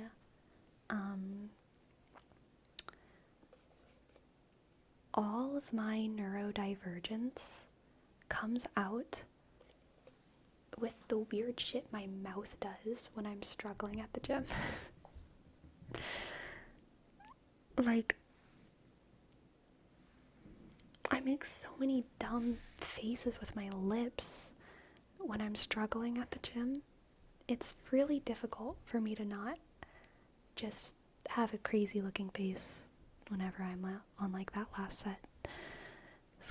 The box guy, thank you for your prime. Thank you, thank you, thank you. Thank you, thank you, thank you. Thank you, the box cat. T-shik. H-E. Click. Underscore. B. Spitaba, spitaba. O. Shik. X. Click. G. Clickety clack. U. Y. Shik. Thank you.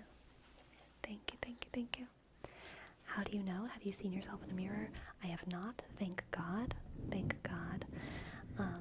I can just tell because I feel it happening.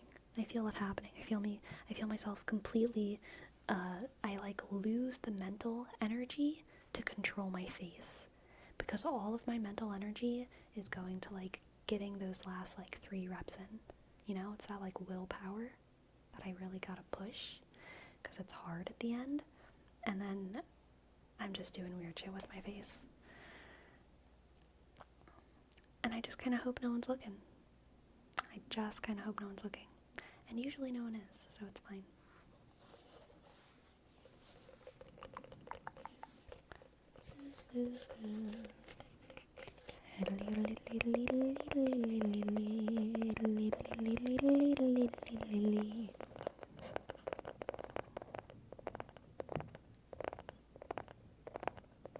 Yeah, I feel like that's basically it for tucking the lips inside the mouth, closing your eyes really hard.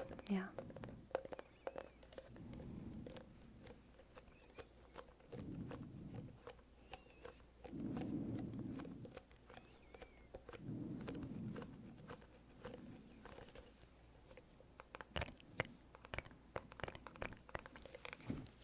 It's so weird how it's in completely unrelated muscle groups and they decide they gotta move and struggle too. I know, it's almost like we're an entire organism or something.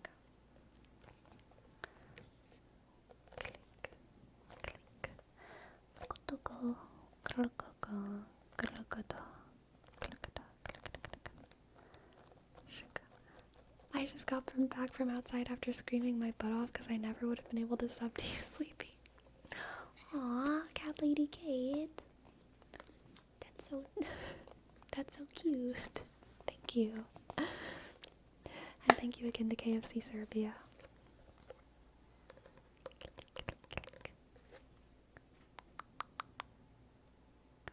Shika, shika, shika, shika. Shika, shika, shika, shika, shika. Shika, shika, shika, shika, shika, shika, shika.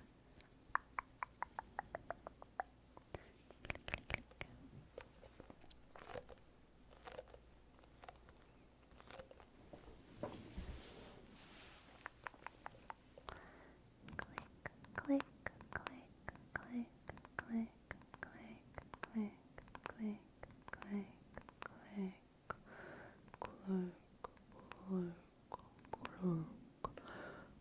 click. Why is it easier? There must be some kind of vocal mechanism there. It's easier for me to go lower on an ooh, on like an o, than like an e. That's difficult, but on an o, it's easier. And then I think it's the opposite when I go high. Interesting. Vocal mechanics. Good night, Adaptol. Sleep well, sleep well, sleep well, sleep well.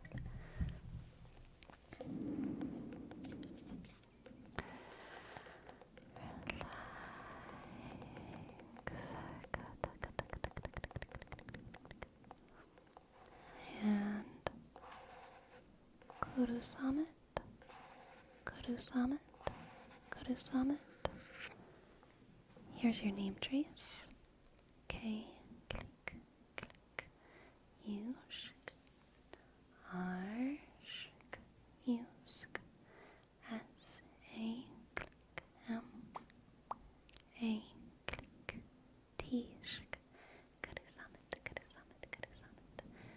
Kuru, kuru, kuru, kuru, kuru, kuru, kuru, kuru. Kuru, kuru, kuru, kuru. Kuru Summit, Kuru Summit, Kuru Summit, Kuru, kuru, kuru, kuru, kuru.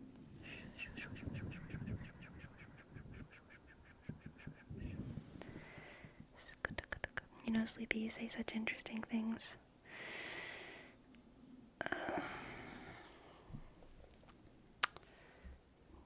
What I say is not near as interesting as what you think about what I say, Ren Siren. It's all you, really. All you.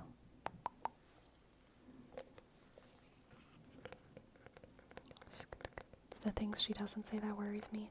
Dude, me too, Neatrix.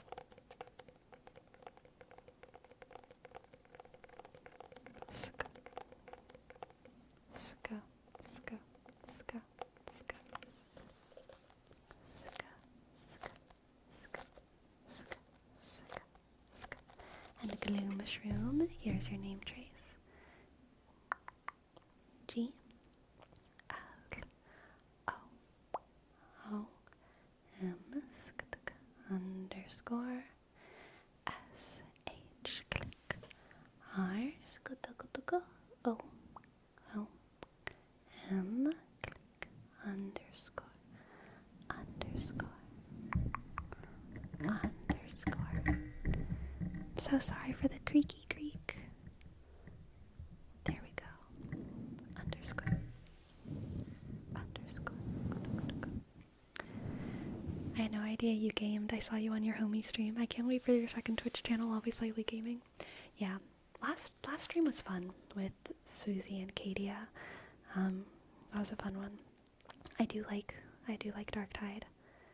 I do like gaming, but I will never probably have my own gaming channel because I don't really like it when people watch me game. I can handle it in brief periods of time, but I enjoy playing video games and not being watched, usually. Click, click.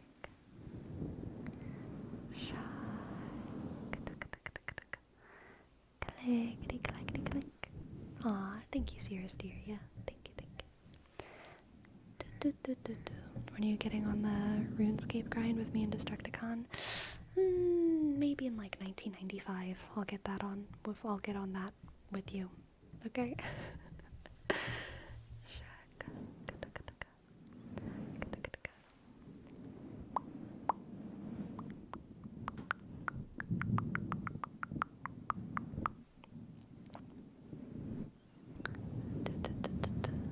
What about being watched IRL?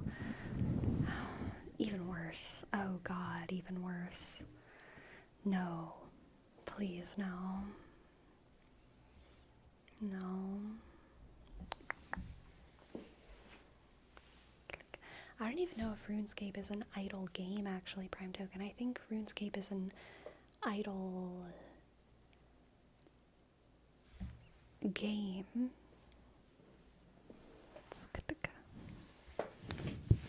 I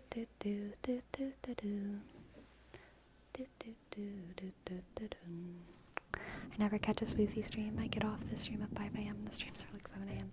Super fair. They're late for me as well. It's why they're all, they're late for him too. It's why they're always so short. Because we, like, every time that he's streaming, we're both like, we both start tired. We're like, okay, let's play a couple video games, I guess. But then it ends up being fun. Superlink. Thank you. Thank you for gifting a sub. Thank you, Superlink. S click. U P E R L click. I dot N K 7 shaka 6. Thank you, Superlink.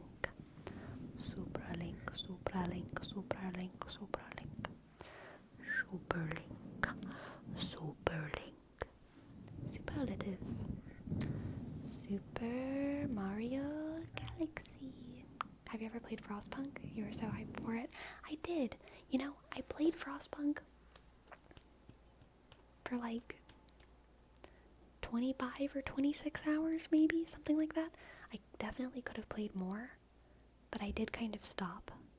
And I had a good time. And I might one day go back, but I do feel kind of like done. Yeah. Did you beat it? No.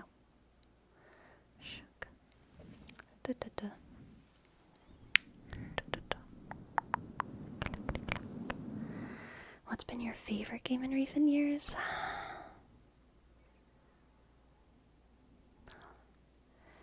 Dude, honestly, Hearthstone Battlegrounds. Not normal Hearthstone, not standard. Hearthstone Battlegrounds, I think, is my favorite game of recent years. Which is,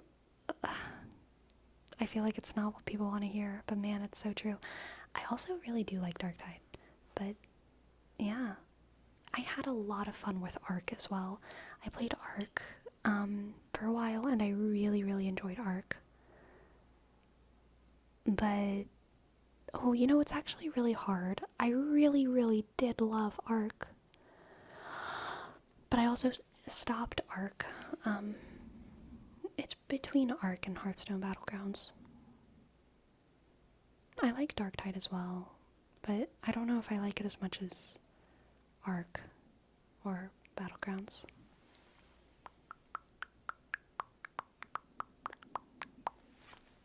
I was looking at old game captures I have with my bros, and those dates were effing me up. Stuff I remember so clearly, but it was 4 years ago. Yeah.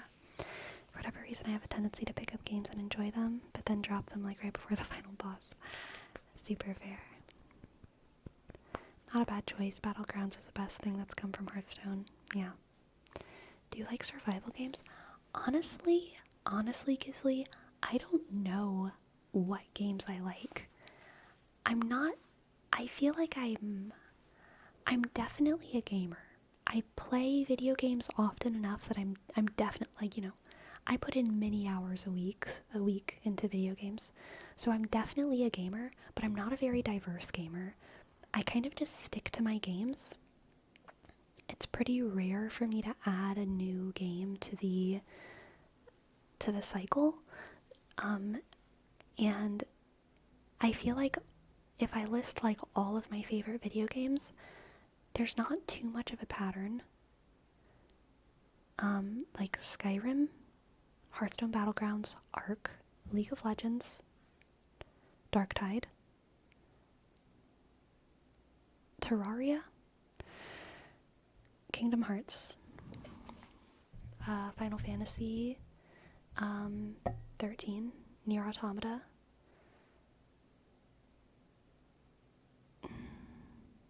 Do I have any other like all-time favorites? I think that's basically it. And like there are veins in there. Like there's definitely like a JRPG like thing that I like. But also it's not like it's all JRPGs. It's not even mostly JRPGs. So like I don't know what my favorite type of video game is. And I played Skyrim in a lot of different ways, you know. I did have like the survival mods on for a while, and I played it like a survival game. And then I also, you know, played without the survival mods. Played it like a normal person and just like killed everyone. Yeah. Swordmaster. Thank you. Thank you. Thank you for your sub. 7 months. Amazing. Thank you, Swordmaster. S-W, click, O-R, shake, D-M, click, A-S-T, shake, E-R, click, B. Thank you. Thank you, Swordmaster. Swordmaster. I will say, I know I don't like horror games. People assume it's because I don't like getting scared, and that's not it. Horror games have bad plots, alright? They're uninteresting. I like being deeply scared, deeply disturbed and frightened. Jump scares get like repetitive and boring for me, and so I don't like horror games. They're just like not fun to me. Resident Evil, I haven't played it. I've never been able to get past 10 minutes of any horror game because I get bored. I might have started Resident Evil. I don't even remember. I know people have tried to sell me on horror games before, and so I've tried them. And I've never been able to get into them, but I literally don't even remember which ones I've tried. So maybe I've tried Resident Evil, and maybe I haven't. I don't know.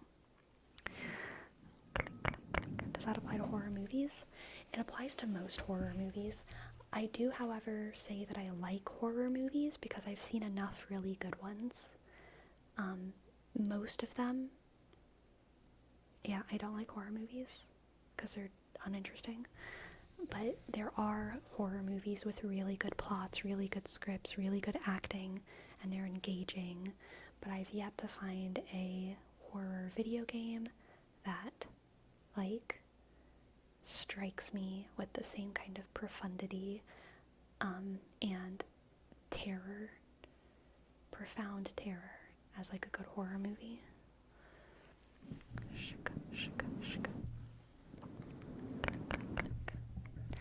Yeah, I have a rule that it's not scary unless you're still scared after the game is done playing. Yeah. I love watching others play horror games, but not me playing myself. Yeah.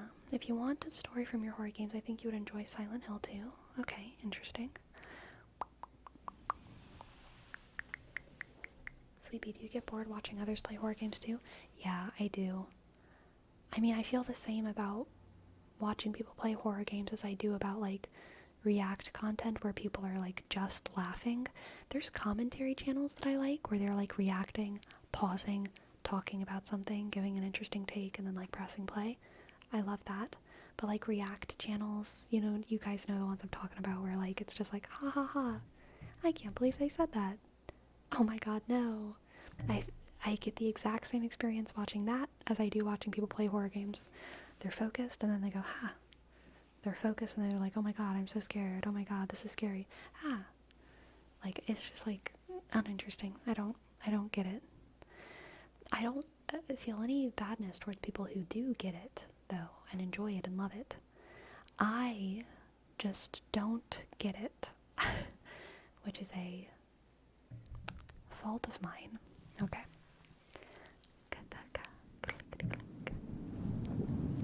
Alright, we have a name trace for Sumjak. S-U, click. M, shk, J, click. A, G. Sumjak. Thank you. Thank you for your name trace. I don't mean watching them being played by a YouTuber or streamer, but a friend in a Discord call. I have fun talking to my friends in Discord calls. I would rather them play a different game than a horror game, because a horror game is going to be more boring for me to watch than something like Elden Ring or Terraria or whatever else they might be playing. You know what I mean?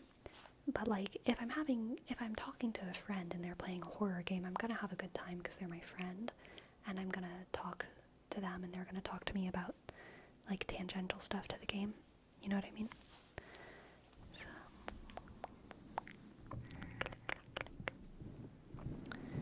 Do you have a game that you like to watch? I like watching people play most games, truly. Like, if they're one of my friends, I love watching them play games. Yeah, I like, especially if they're my friends.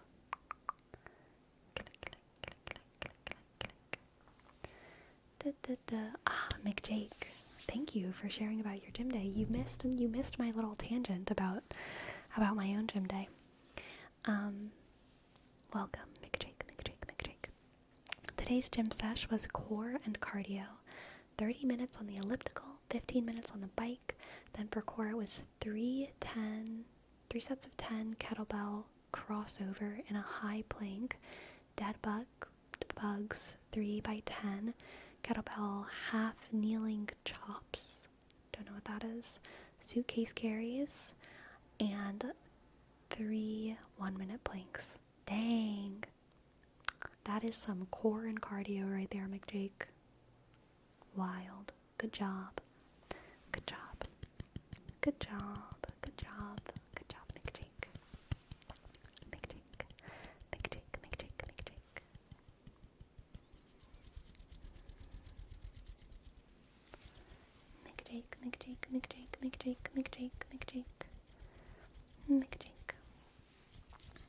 Do you enjoy card games besides Hearthstone? No, not really. But I haven't played any. I haven't played Magic online. I've played it in person, but I haven't played the video game version of Magic, and I haven't played the League of Legends one either. What was your gym rant? Oh, I was just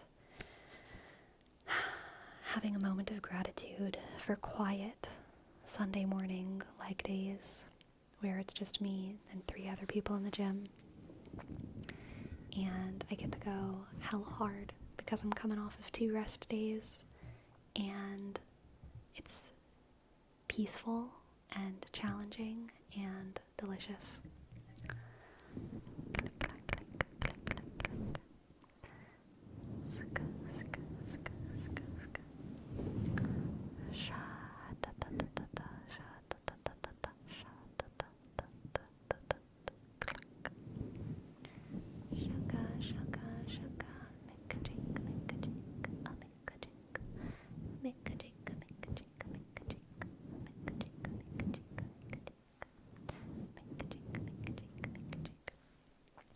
I will say, I do Sunday morning quiet leg days is also when I kind of like give myself more permission to like experiment and like try doing things that I'm unfamiliar with.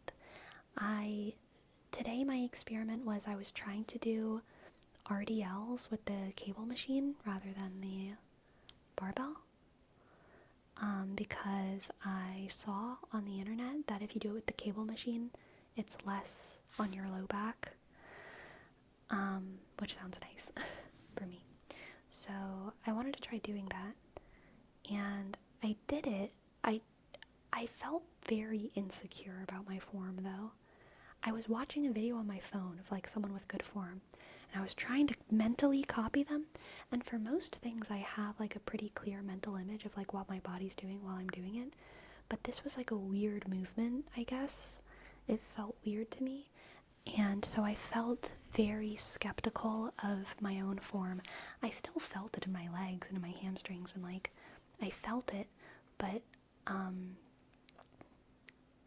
I wasn't sure how good my form was, and I was glad that there weren't very many people in the gym, because I was like, this could be embarrassing. RDL has really pushed those hips back super hard. I know, that's what I was trying to do. I was trying to focus everything on my hips, but I couldn't tell if I was like arching my back in a weird way. My back and my shoulders, I was like, what am I doing here? I know I'm supposed to have my like shoulders pulled back and my, hips forward, chest up, but like, I don't know, I was like, it felt weird. I just couldn't tell what I was doing while I was doing it. Chest up, like proud.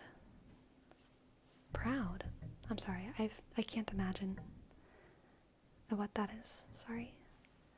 We have a name trace for Moshman.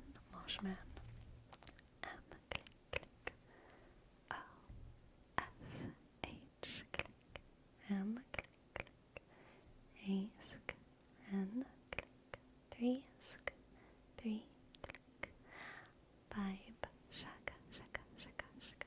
Thank you, Moshman. Sk click click. Imagine standing up with your shoulders back like you're proud. Yeah, that's what I do.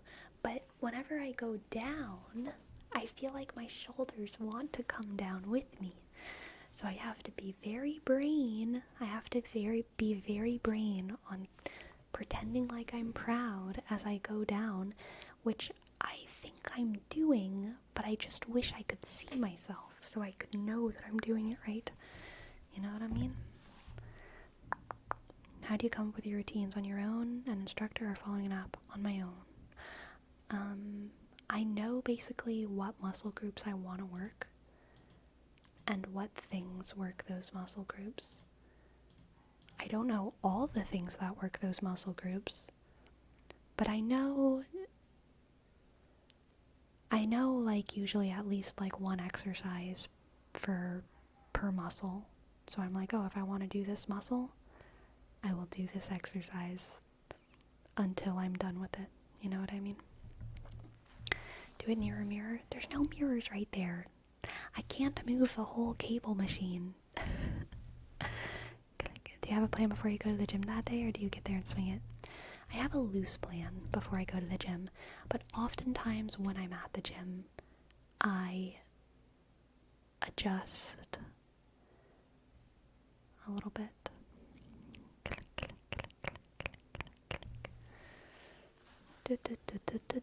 Why did you decide to change your hair color? To please men, honestly. One day, this man came up to me and he said, what if your hair was redder? I think I'd like you more then. And I said, oh, okay. And then I dyed it. Was he wearing a tuxedo and a mask?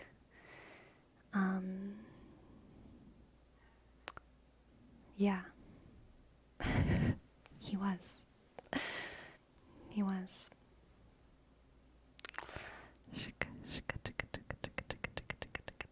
Sleepy, is red your natural hair color? My natural hair color is what is controversially called auburn.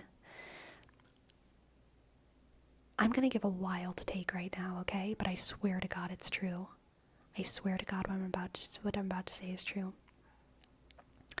Depending on the ethnicity of who I'm talking to, they will say that my natural hair color is a different color. It's not perfectly consistent, but it's pretty consistent.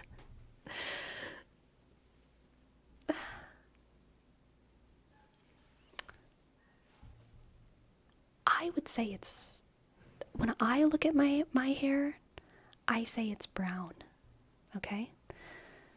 Give examples. I'm not gonna go there.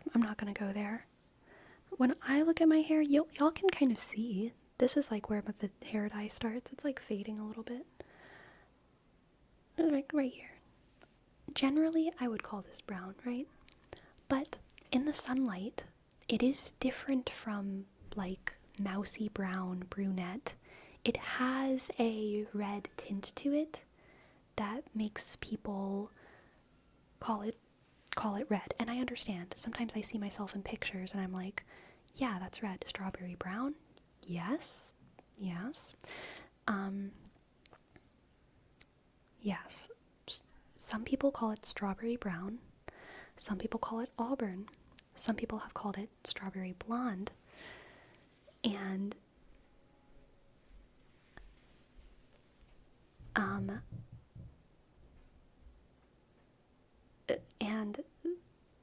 some people have called it blonde, which is obviously wrong.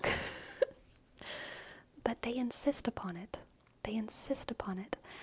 Which is hilarious to me. And all of the people who call it blonde are Filipino. And I don't know how to tell them that they're wrong. And it's been many more than one person.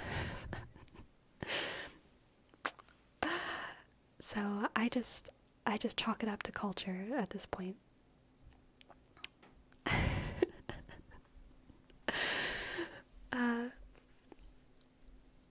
It's definitely not blonde. But I think they just, a lot of people from there have such a naturally dark hair color that whenever it's like significantly lighter, they just call it blonde. I'm curious if they see blonde and red as European and conflate the two. That could be it, NGO. That could be it. These opinions are all factual. Sources: my partner has auburn hair, and sometimes I forget it's not brown. Yeah. Yeah. It's like a very pretty light reddish brown. Thank you. Thank you.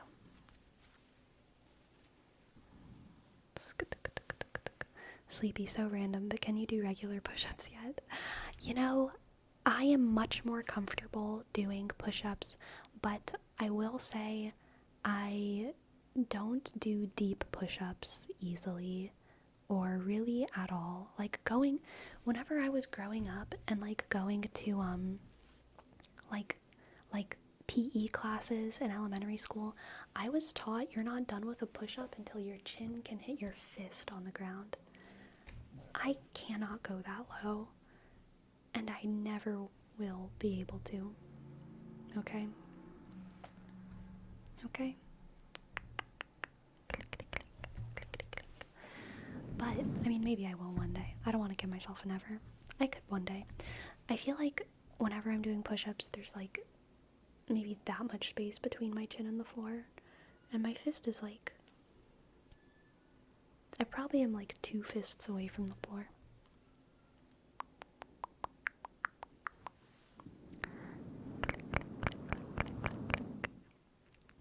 Yeah, I can definitely do wall push-ups. Chin on fist is crazy. Chest to fist was our standard? Oh, that's different. Click, click, click, click, click. I'll turn off my, I'll try to give you guys the best representation of my hair color as I possibly can. I'll open my window so we get the sun, and I'll turn off my red light, okay? This will be the test.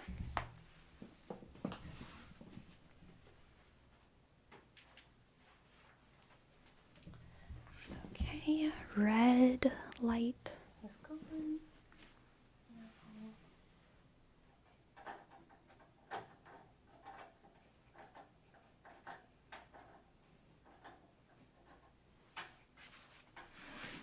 The setting sun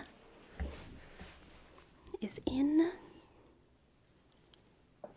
and this is my hair. Y'all can also just see in my old streams, I'm sure.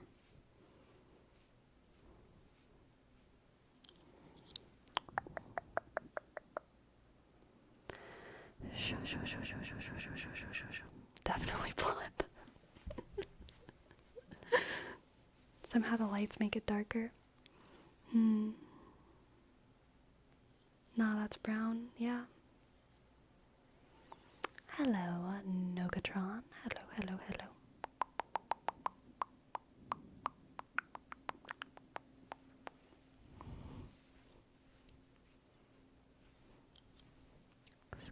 Definitely brown in direct light. The reddish hairs probably come out more. Yeah, that's what I agree. That's what I agree with. And that's what I think. Shaka, shaka, click, click, click, click. Click, click, click, click, click, click,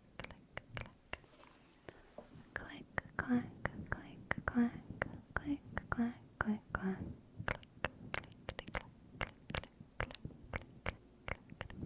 Irishman's beard color. Hell yeah.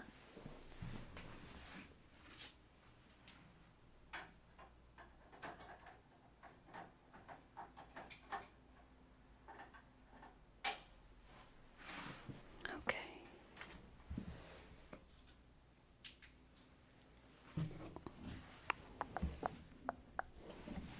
Here we go. Now I feel so dark.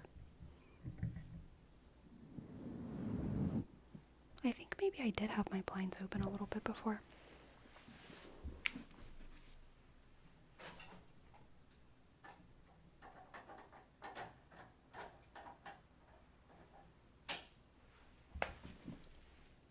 Yeah, this is better.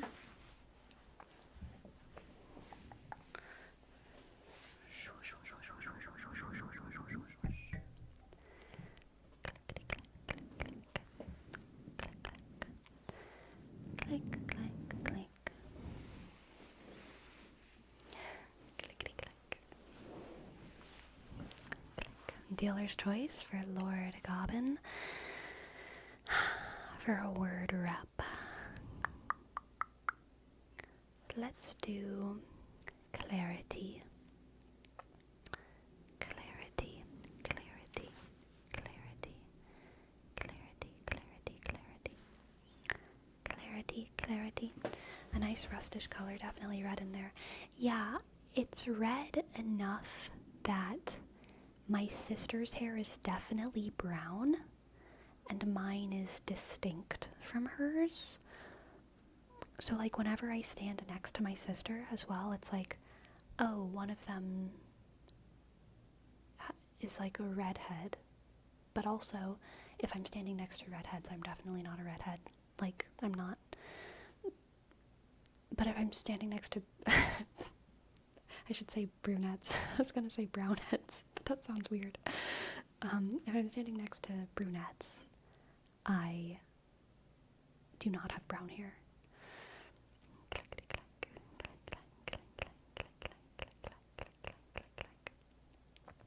Red enough not to be brown, brown enough not to be red. Exactly, femboy milkshake. Exactly.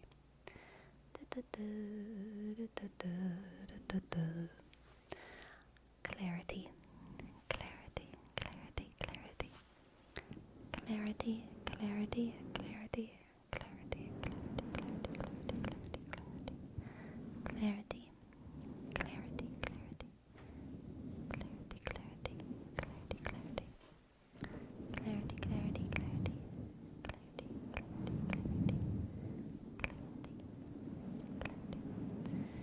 Is that the color you're looking for, or would you be looking to dye it again at some point soonish?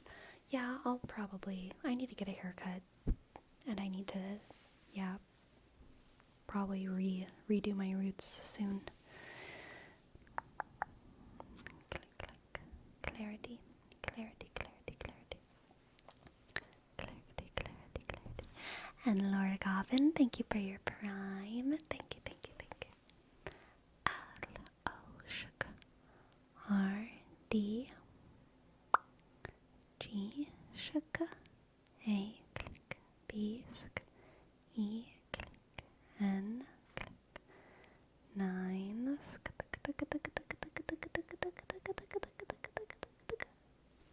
8. Thank you, Lord Goblin. Thank you, thank you, thank you. Thank you, Lord Goblin.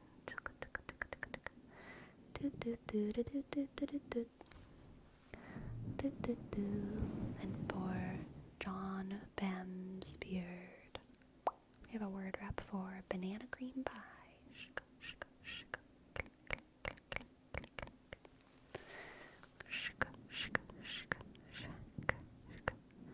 Banana cream pie.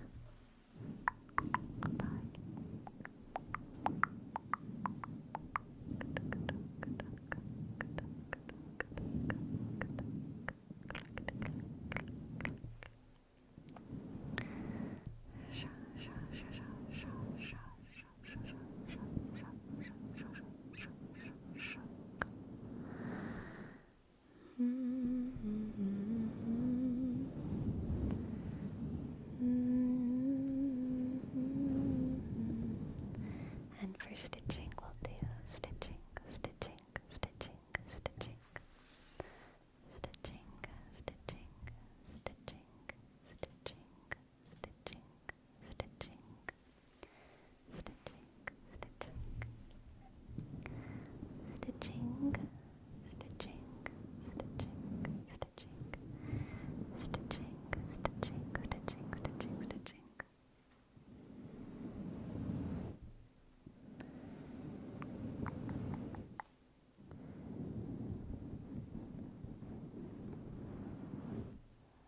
stitching, stitching.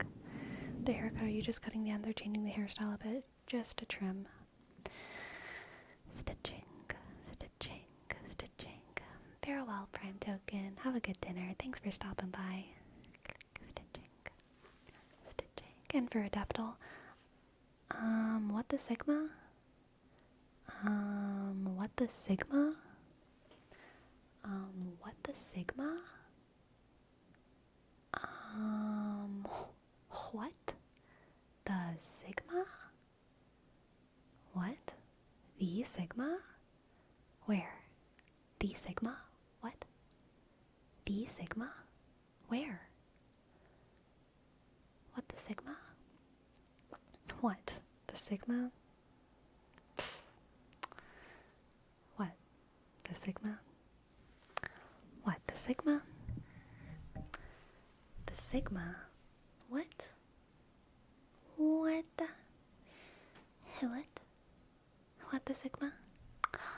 Oh, Gisley. How's the Sigma? How's the little Sigma over there? How is the Sigma doing today? Oh, how's the Sigma? How's the Sigma? How's the Sigma? Sigma, Sigma, Sigma, Sigma, Sigma. Boo-hoo, isn't it so hard to be a Sigma?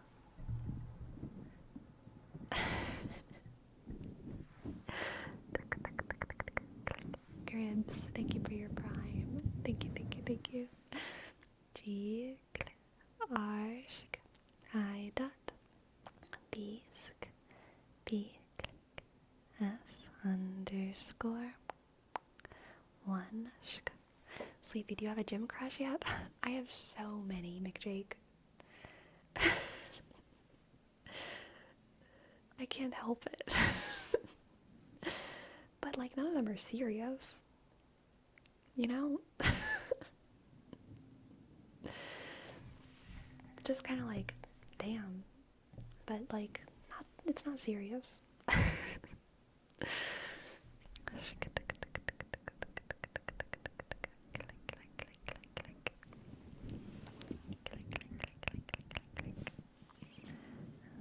Is going to the gym any fun without the crushes? I know, really. It's like, how do you stay motivated without, like, having a little crush here and there?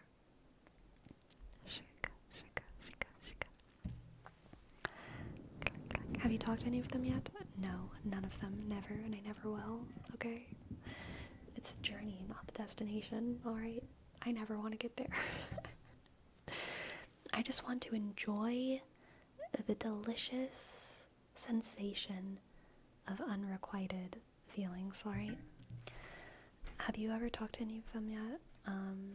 Like, do they know your name? No. Because my five gym crushes have zero idea who I am. They just know I exist because I'm there daily.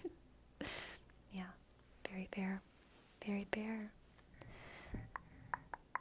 You got it, Sebastian. We don't care, skibbity loser.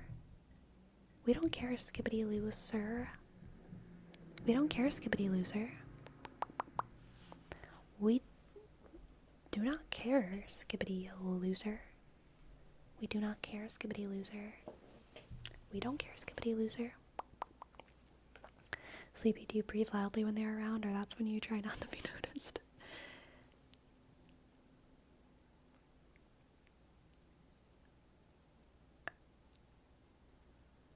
It depends on which one.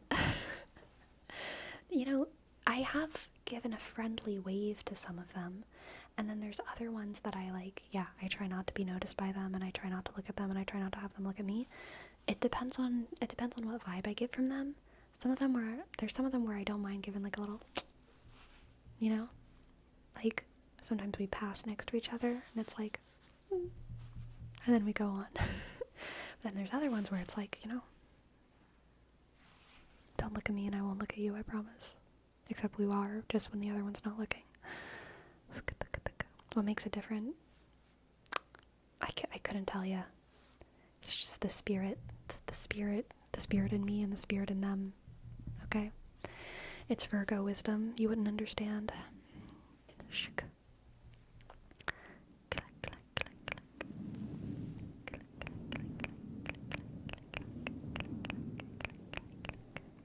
Aiden plays drums. Thank you. Thank you for your sub. Thank you, thank you, thank you. A click, I dot. D A click. N P sk. L A click. Y sk. S D sk. R click. U M S. Thank you for your 5 months. Thank you, thank you, thank you. Good night, Neil Banana. Sleep well, sleep well. Click, click, click, click. Oh, they're definitely all very different, McJake. Let me think. Yeah, it's really hard for me to find patterns other than like all of them are fit, I guess. But any of them short kings? I don't know, actually. I don't really register height. I have kind of, I feel like I only think about height when I'm like standing pretty close to someone, so I actually really don't know. None of them are short enough that they're like very short, but I mean they could be anywhere from like 5'6" to 6'6", and I wouldn't really tell considering the distance that we are apart from one another, I would say. What do you consider short? Well, for men and women it's different. For a woman, I feel like you're not really short until you're like 5'2" or below. I would say you're kind of short if you're like 5'2" or below. If you're a guy, I would say you're short if you're like 5'6" or below. But I don't think being short is an unattractive quality. Yeah. It's just a description, like tall and short.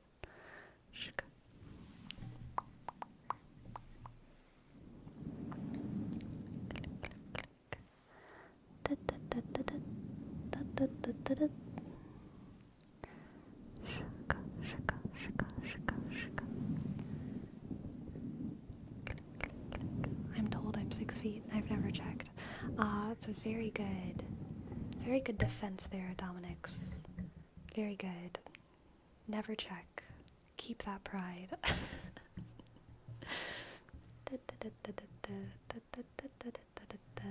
I'm 5'10", exactly average. Is 5'10" average for guys? That's crazy. I think I thought that 5'8" was average for guys, but I don't know. I'm not actually, it's not like a thing that I memorized on purpose. I feel like it's just something I thought. Shika, shika, shika, shika. Clickety click, click, click. Do do do do do do do do do. Click, click, click, click, click, click, click, click, click, click, click, click, click, click, click, click, click, click, click, click. Now a name trace for Johnny. J, click, H, O, N, sk, N, Y, click, T, sk, E, B, click, A, sk, N, click. Thank you for your name trace. Boop, boop, boop, boop, boop. Click. Oh, okay, we have some advice from Cat Lady Kate.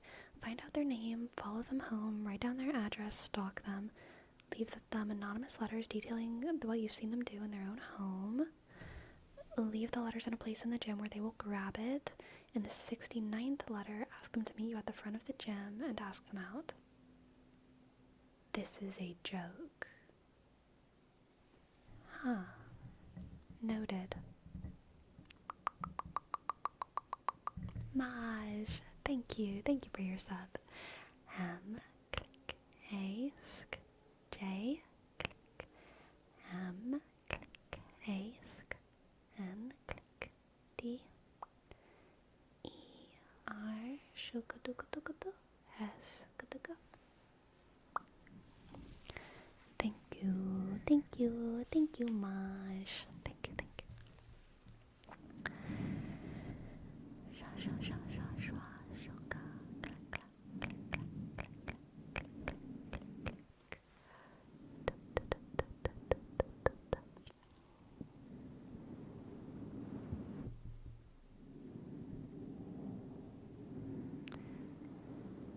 I have a pet peeve, okay? I have a pet peeve. Sometimes whenever people ask me my height, I actually just want to answer the question and like not flirt And whenever I say that I'm 5'5", and then clarify that I'm actually 5'4 3/4", and then they're like, oh, so you're 5'4", and you just want to say you're 5'5", I get so grossed out. Because I'm just trying to clarify. I'm just trying to be specific, actually. I'm just actually 5'4 3/4", which is functionally 5'5". And I'm not trying to pretend like I'm taller. I'm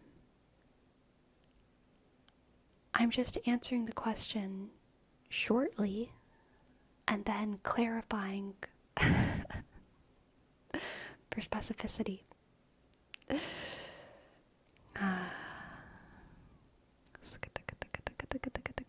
I did the same thing with 5'11 3/4". I'm so glad. I'm so glad I'm in the same boat as you. Thank you. Kind of weird culturally that speaking that height has become so entwined with flirting. I know. Truly. I would take that response at its face value. God bless you, Green Ninja. I never got the height flirting. Like, it's something I came with, and it's not like I can change it. Yeah.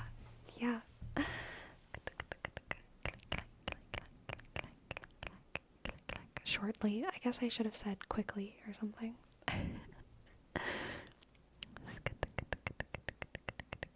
I think it's fine to round up. I know. Like, it's like I am functionally 5'5". You know what I mean? But like, if I'm talking to a doctor or something, then like maybe I would clarify. But also if I was at the doctor, then they would measure me, so it's fine.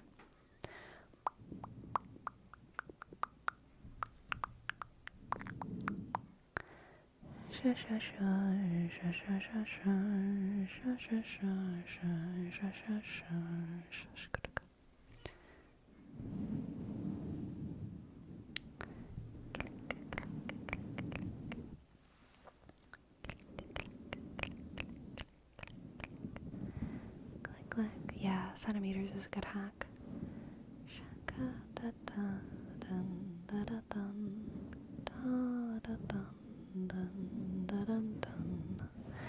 I mean, it actually happens though, even if I don't do the clarifying thing. Even if I don't say I'm 5'5", if someone asks me how tall I am, someone asks me how tall I am, and I say I'm 5'4 3/4", which is the truth, they treat it like I'm like saying like I'm 17 but my birthday is next week. Like, it's so gross. It's like I'm just trying to be specific. And that's my height. I'm not 5'4". I'm not. And I wouldn't say that. I'm 5'4 3/4". But whatever. That's life. That's life.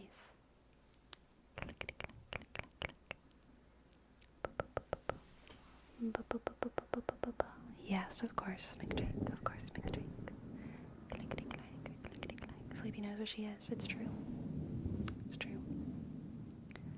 Clickety clack. Clickety clack. Clickety clack. Clickety clack. Clickety clack. Click clack.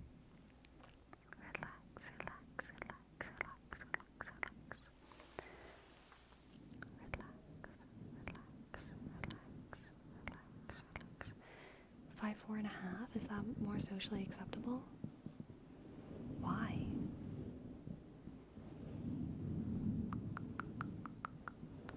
I don't understand how anyone thinks anything past that it's your height. Yeah. It's very unnerving.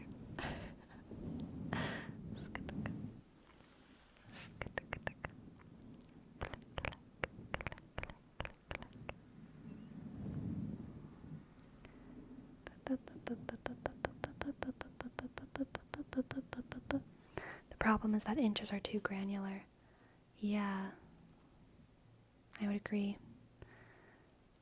I never got to the asking height in person. Oh my god, so true, Femboy Milkshake. So true. So true. Why are you even asking me my height in person? What the heck?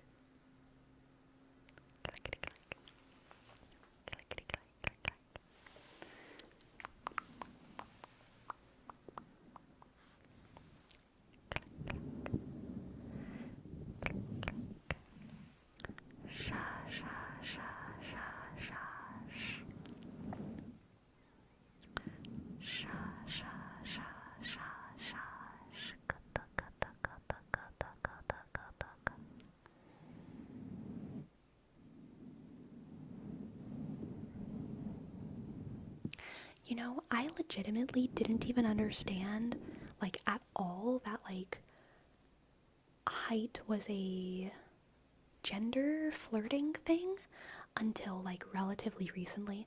Like, until, like, I want to say, like, the end of college, it's really late. It's really, really, really late.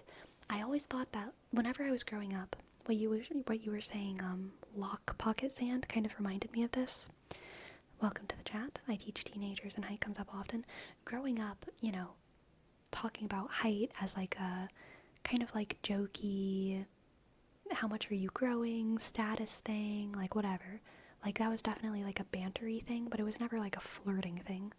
Like, you know, I would talk with my cousins about how tall we were, my relatives, my friends. It was just like, we were just like comparing height because we were like growing children, you know? And that was fun and fine, and that never really changed for me until I had this roommate in college. Or no. She wasn't my roommate until after college, but we started being really good friends in college. And she was the most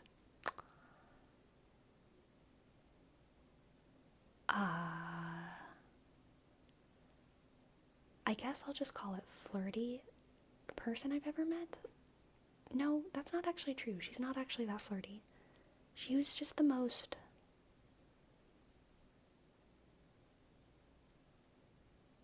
She was the most boy crazy person I ever met. That's what I'll say. She was the most boy crazy girl I ever met. And I never understood until we became good friends what like common traits were to like be attracted to, because she was, I think, very like normal when it came to like what she was attracted to. And whenever we were hanging out together, she would just like look at guys kind of and be like, oh my god, he's so hot, or like, oh my god, X, Y, or Z thing is so hot. And I was like learning what attractive men were from her. And I was probably like 20.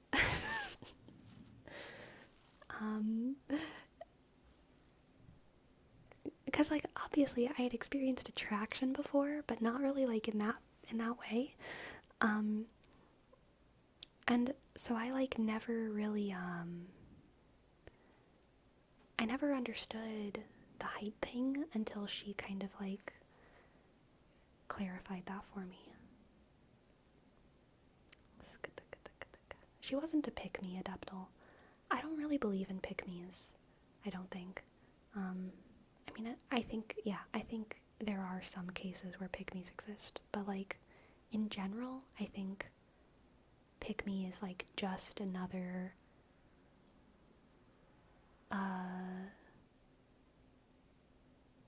unnecessary term to call like women who enjoy hanging out with guys more than girls. Like, I don't know. It's like a lot of times whenever people say pick me, I feel like they're just being like dicks.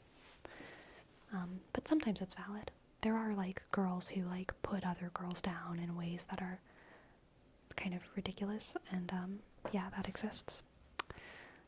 It's thrown around way too often, I agree. Yeah.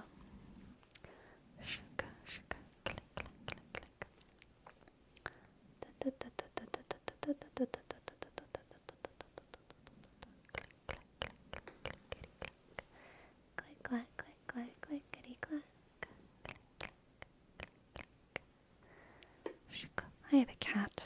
jumped on my lap. I'm slightly distracted.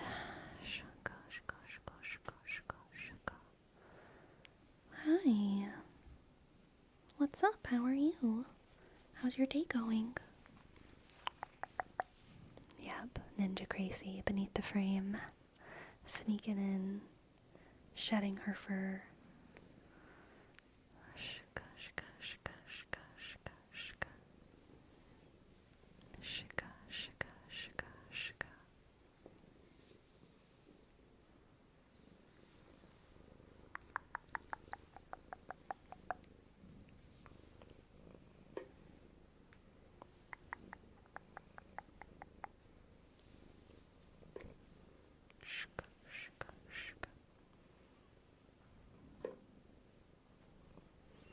I view the pick-me girl as a very specific thing for like girls who prescribe to the manosphere shit. If I were to sincerely call someone a pick-me, it would have to be someone who I believed subscribed to beliefs that are like pretended that they believed things that they didn't actually believe, specifically for the purpose of being attractive to men in a way that was also putting other women down. Women who subscribe to manosphere shit are sometimes just as misled and confused as like men who subscribe to some of that stuff, you know what I mean? So I wouldn't necessarily call them pick-me's if it's just like, you know, they fell down the rabbit hole and hopefully they will claw their way back out.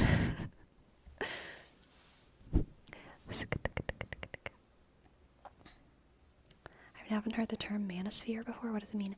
The manosphere is it's a clan of Sailor Moon villains. They come from a planet that is completely androcentric, and it's spherical, and there's little male faces all around it, and they spew lies about how they're against truth and justice, and they want to destroy the world. And Sailor Moon and the Sailor Scouts have to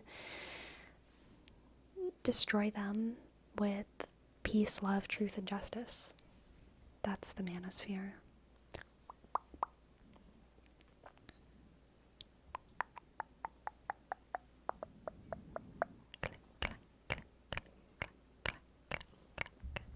That's just a grifter then, isn't it?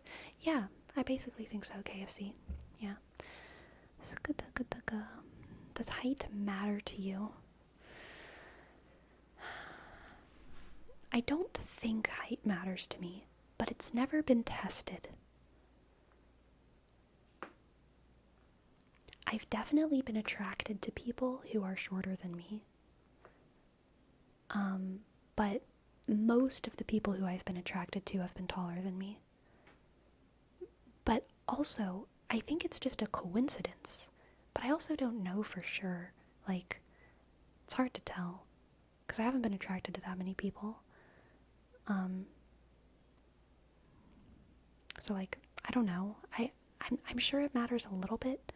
But I don't think it's, like, one of the top, like,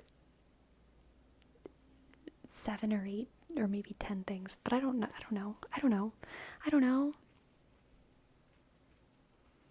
Correlation ain't causation. Exactly, Adeptal. Clickety clack, click clack. Clickety clack, click clack, click clack, click clack, click clack, click clack.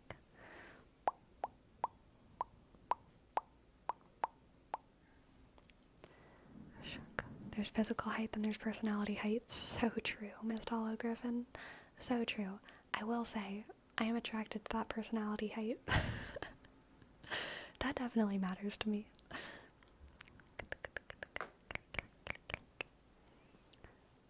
Sleepy, without giving too much away, are you taller or shorter than average? I am, to end the bit for a second, because I often do say that I'm 7'11" as a bit, but outside of the bit, I am exactly average. I think on a world scale, I'm slightly above average, but I think in America, I'm exactly average. So,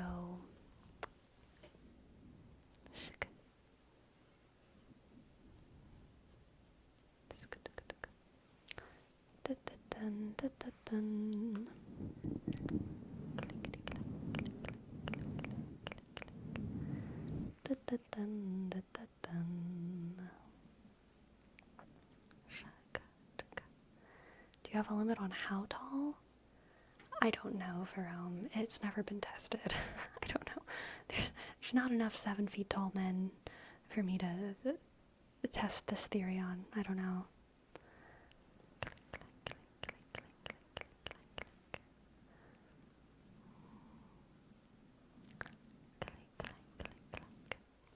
Beauty view, beauty view, beauty view. Thank you for your sub.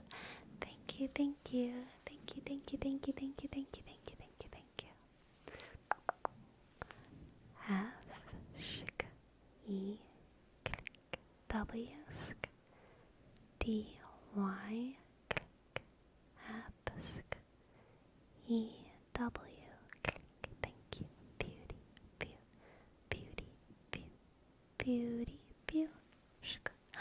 Yes, happy Pride Month. Thank you, Cat Lady Kate. Happy Pride Month, everyone. Shka, shka, shka, shka, shka, shka. And Jose, thank you. Thank you for gifting a sub. Thank you. Is there hair in my mouth? Jose, Jose, J, click, O, S, E, A, click. N 1 1 7. Thank you, thank you, thank you. Click. You've had 89 subs tonight? I guess so. Jeez. That's crazy. Thank you, guys. It's been a crazy night. It really has been. It's been pretty wild.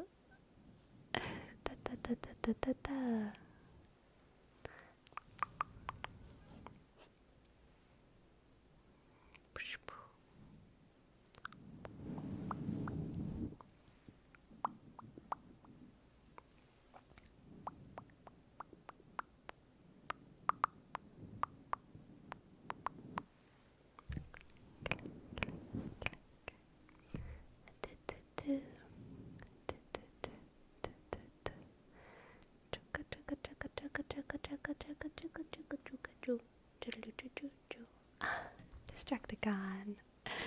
Thank you, thank you, thank you, thank you. Thanks for gifting a sub, Destructicon, to Ronald Danilo Chavez. Ronald? Jesus, I said that weirdly. Ronald Danny Lo Chavez? R click O N click A L disc disc A click N click I dot L O shug C H click A sk B E sk C click.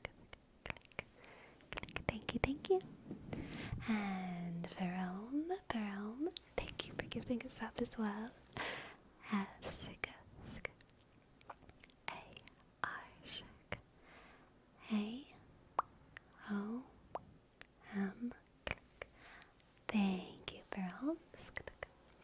And Ronald Danilo Chavez. Ronald Danilo Chavez. Welcome to the chat. Hello, hello. Hope you're doing well. If you wait 20 minutes, I can sub again with Prime. I will be streaming for 19 more minutes if my math is correct. But I don't know. My math is wrong half the time. Click,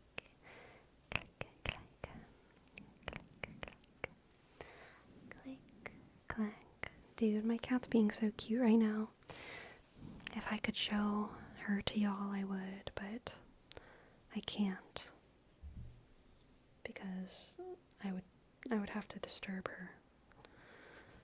But she's being very cute. Can you make the sound of 35 hot dogs hitting the floor?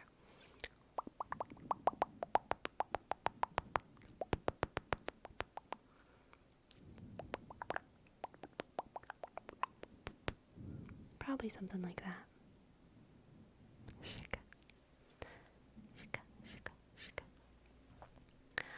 Ferome, ferome, ferome, ferome, ferome, so far from home. Ferome, ferome, ferome, ferome, far from the home he's known. Ferome, ferome, ferome, ferome, ferome, ferome, ferome. Raw hot dogs? I think raw hot dogs would sound the same as cooked hot dogs hitting the floor. Because hot dogs aren't that complicated, you know? Like a pumpkin would sound very different, cooked or raw, hitting the floor. If it were raw, it would sound like maybe if it cracked open. And then if it were cooked, it would sound like it would be like that. If I had to guess. But I feel like a hot dog would sound the same either way, cooked or raw. Do you like hot dogs? Not really. I don't.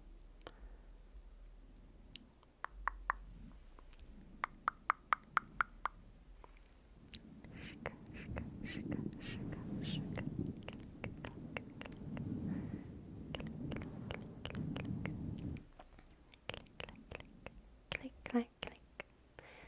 Click, click, click. How do you like your eggs? Tofu, smushed with a whole bunch of turmeric and black salt and cumin, and in a pan, kind of sauteed, like, yeah. Oh, nutritional yeast. A lot of nutritional yeast as well. Very important ingredient. They wouldn't because the raw ones are wet from the hot dog juice. I don't remember the hot dog juice. I don't remember what it's like.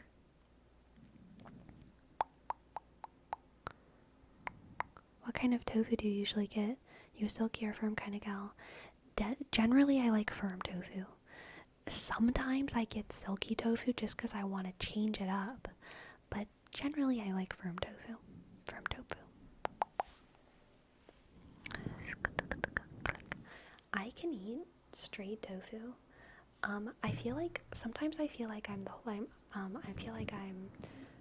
like, you know how most vegans are like, everyone thinks vegans just eat like raw tofu and salad, and it's like not true. We actually have like very varied and delicious, interesting diets, and we're like super like interesting.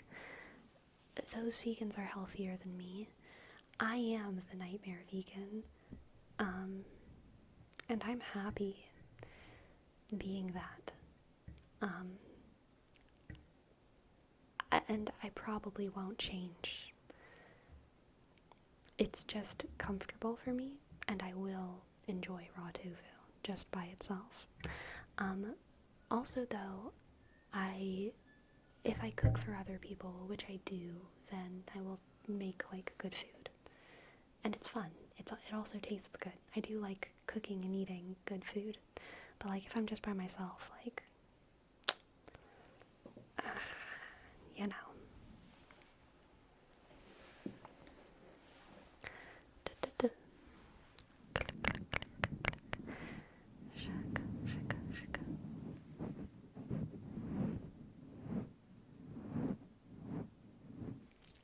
I have not tried that, Jose, but that sounds delicious. Kimchi tofu stew. Yum. I love kimchi. I have not tried that, Cat Lady Kate. I have not.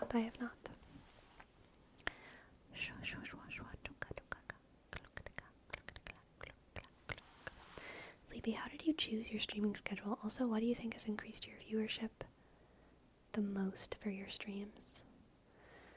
How did you choose your streaming schedule? It wasn't hard for me. I knew that I wanted to stream 3 to 4 times a week, and I knew that I generally wanted my streams to be 4 hours. I like having them be the same time every day because I think that that helps to have a consistent audience rather than being like 4 p.m. one day, 7 p.m. another day, blah blah blah. Speaking of that though, thank you for reminding me, McJake. Tomorrow I'm not streaming until later at night, okay? This is an official announcement. I'm probably not going to be able to start my stream until 6 p.m., but I will still end at 9 p.m. The reason why is because I need to borrow someone's printer. And by that I mean go to their place and print something at their house. And they don't get off work until like a certain time, so I have to go after they get off work, and then I have to come back to my place. And it takes a while to drive because it takes a while to drive. So I'm hoping that I can get back at 6 p.m. to start my stream, but it might be earlier or it might be later. It was 100% dependent on traffic. But yes. Do you prefer walking or driving? Definitely walking, but you know, some places are too far. So 3 hours starting 1 hour later than usual. Yep. Click. But yeah, like CEO said, I have adjusted my normal schedule. Kind of, I try to make it fit into my sleep schedule. You know what I mean? And then I guess I try to think about like what the loudest times of day are where I'm living. And I also think about when I want to record. In my opinion, for me, it's more important for me to have a quiet recording time than a quiet streaming time, just because I don't have to edit streams. And also people are more understanding generally of background noises during streams. Background noises during videos are like a little bit more disruptive, and the audience is less forgiving. So I ideally I don't have background noise for either, but I think it's more important for me to have quiet time during recording.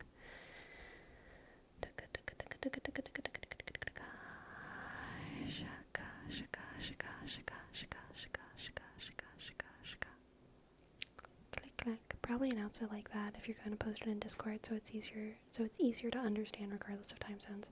Yeah, I agree. Background noises are very nice, makes the video feel more grounded in my opinion. Oh, you just wait till you see tomorrow's video, no name. The background noise is so bad in it. I feel so guilty. Click, clack, click, clack, click, clack.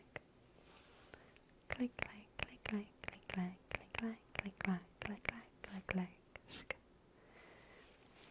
I took the day off tomorrow, paid vacation day. Nice. Just as long as it doesn't drown out your voice too much. It's truly like on the line for me. For me, it's like it's like really on the line, but I mean, I can still hear my voice just fine. Yeah, I mean, I can definitely hear my voice just fine, but I do feel like the white noise is pretty bad.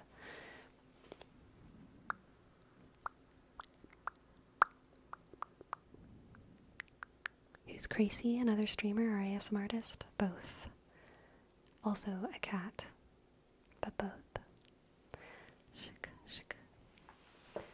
Chika, chika, chika, chika, chika. Click, click. Click, click. Click, click. Click, click. Click, click. Shika, shika. Relax, relax, relax, relax, relax.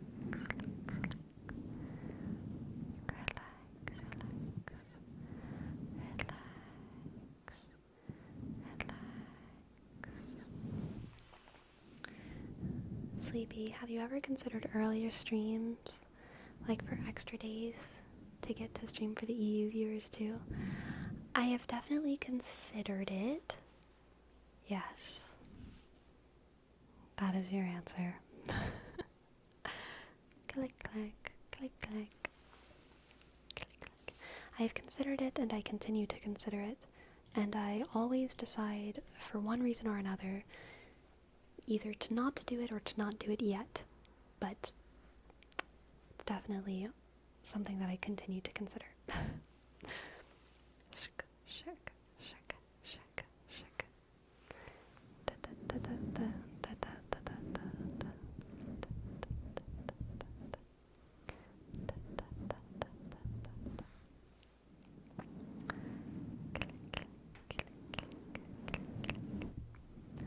Click, clack, click, clack, click, clack, click.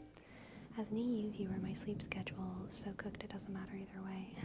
Yeah, that's fair.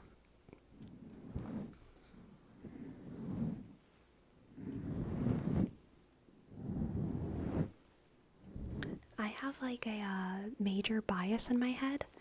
All of my European friends have always had horrible sleep schedules. And I've had a lot of European friends because I'm an internet human. And all of my European friends have always had horrible sleep schedules. And until relatively recently, I realized that I had this bias in my head of like, Europeans just have bad sleep schedules. It's like a European thing. But then I was like, no, I only think that because I'm American. And all of the Europeans with good sleep schedules, I just never talk to. They might as well not exist for me, but there are many of them. I do believe in the quiet majority of Europeans who have healthy sleep schedules, but I will never know them. I will never know them. Shika, shika, shika, shika, shika, shika, shika, shika. Shika, shika, shika. Shkia, shkia, shkia. Shbon, da-da-dun, da-da-dun, da-da-dun. Everyone I know has sleep issues. I have literally none. Nice. I have no issues staying asleep. I can sleep through anything. Like pretty much anything. Getting to sleep is sometimes hard for me, and my schedule fluctuates based on what's happening in my life. I don't have good enough boundaries with my sleep schedule, and that is my biggest issue when it comes to my sleep hygiene. People asking me to like come do stuff that's like early or go do stuff with them that's late. That's like outside of my sleep schedule, and I like say yes and I shouldn't, and so then my schedule gets messed up. So I have really hard time setting boundaries with my sleep schedule, and that's my biggest issue. And then like sometimes getting to sleep is hard, but I can sleep through anything. Like, oh my gosh, once I'm asleep, I am asleep.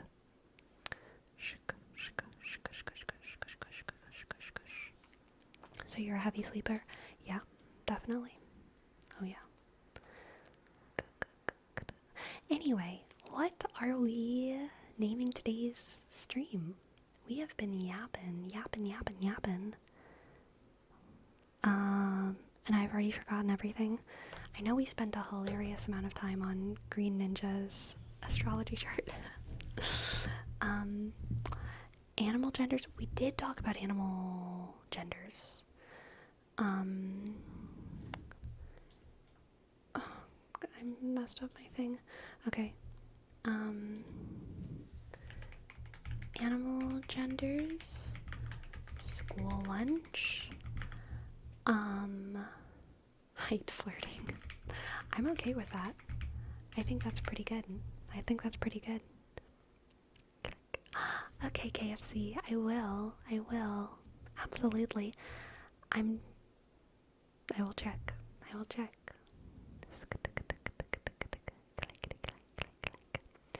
Alright. Animal, gender, school, lunch, height flirting. Copy and paste. Hi, Spooky Fish. Nice to see you. Who are we going to read today? Dun, dun, dun. Dun, dun, dun, dun. Dun, dun, dun, dun. Dun, dun, dun, dun. Da-dun, da-da-dun, da-dun. I think we should raid Teeny Heels. Yes, let's go raid Teeny Heels. Looks like they're having a pretty massive stream, honestly. So let's make it even bigger. Huge stream. Quick hint about tomorrow's vid.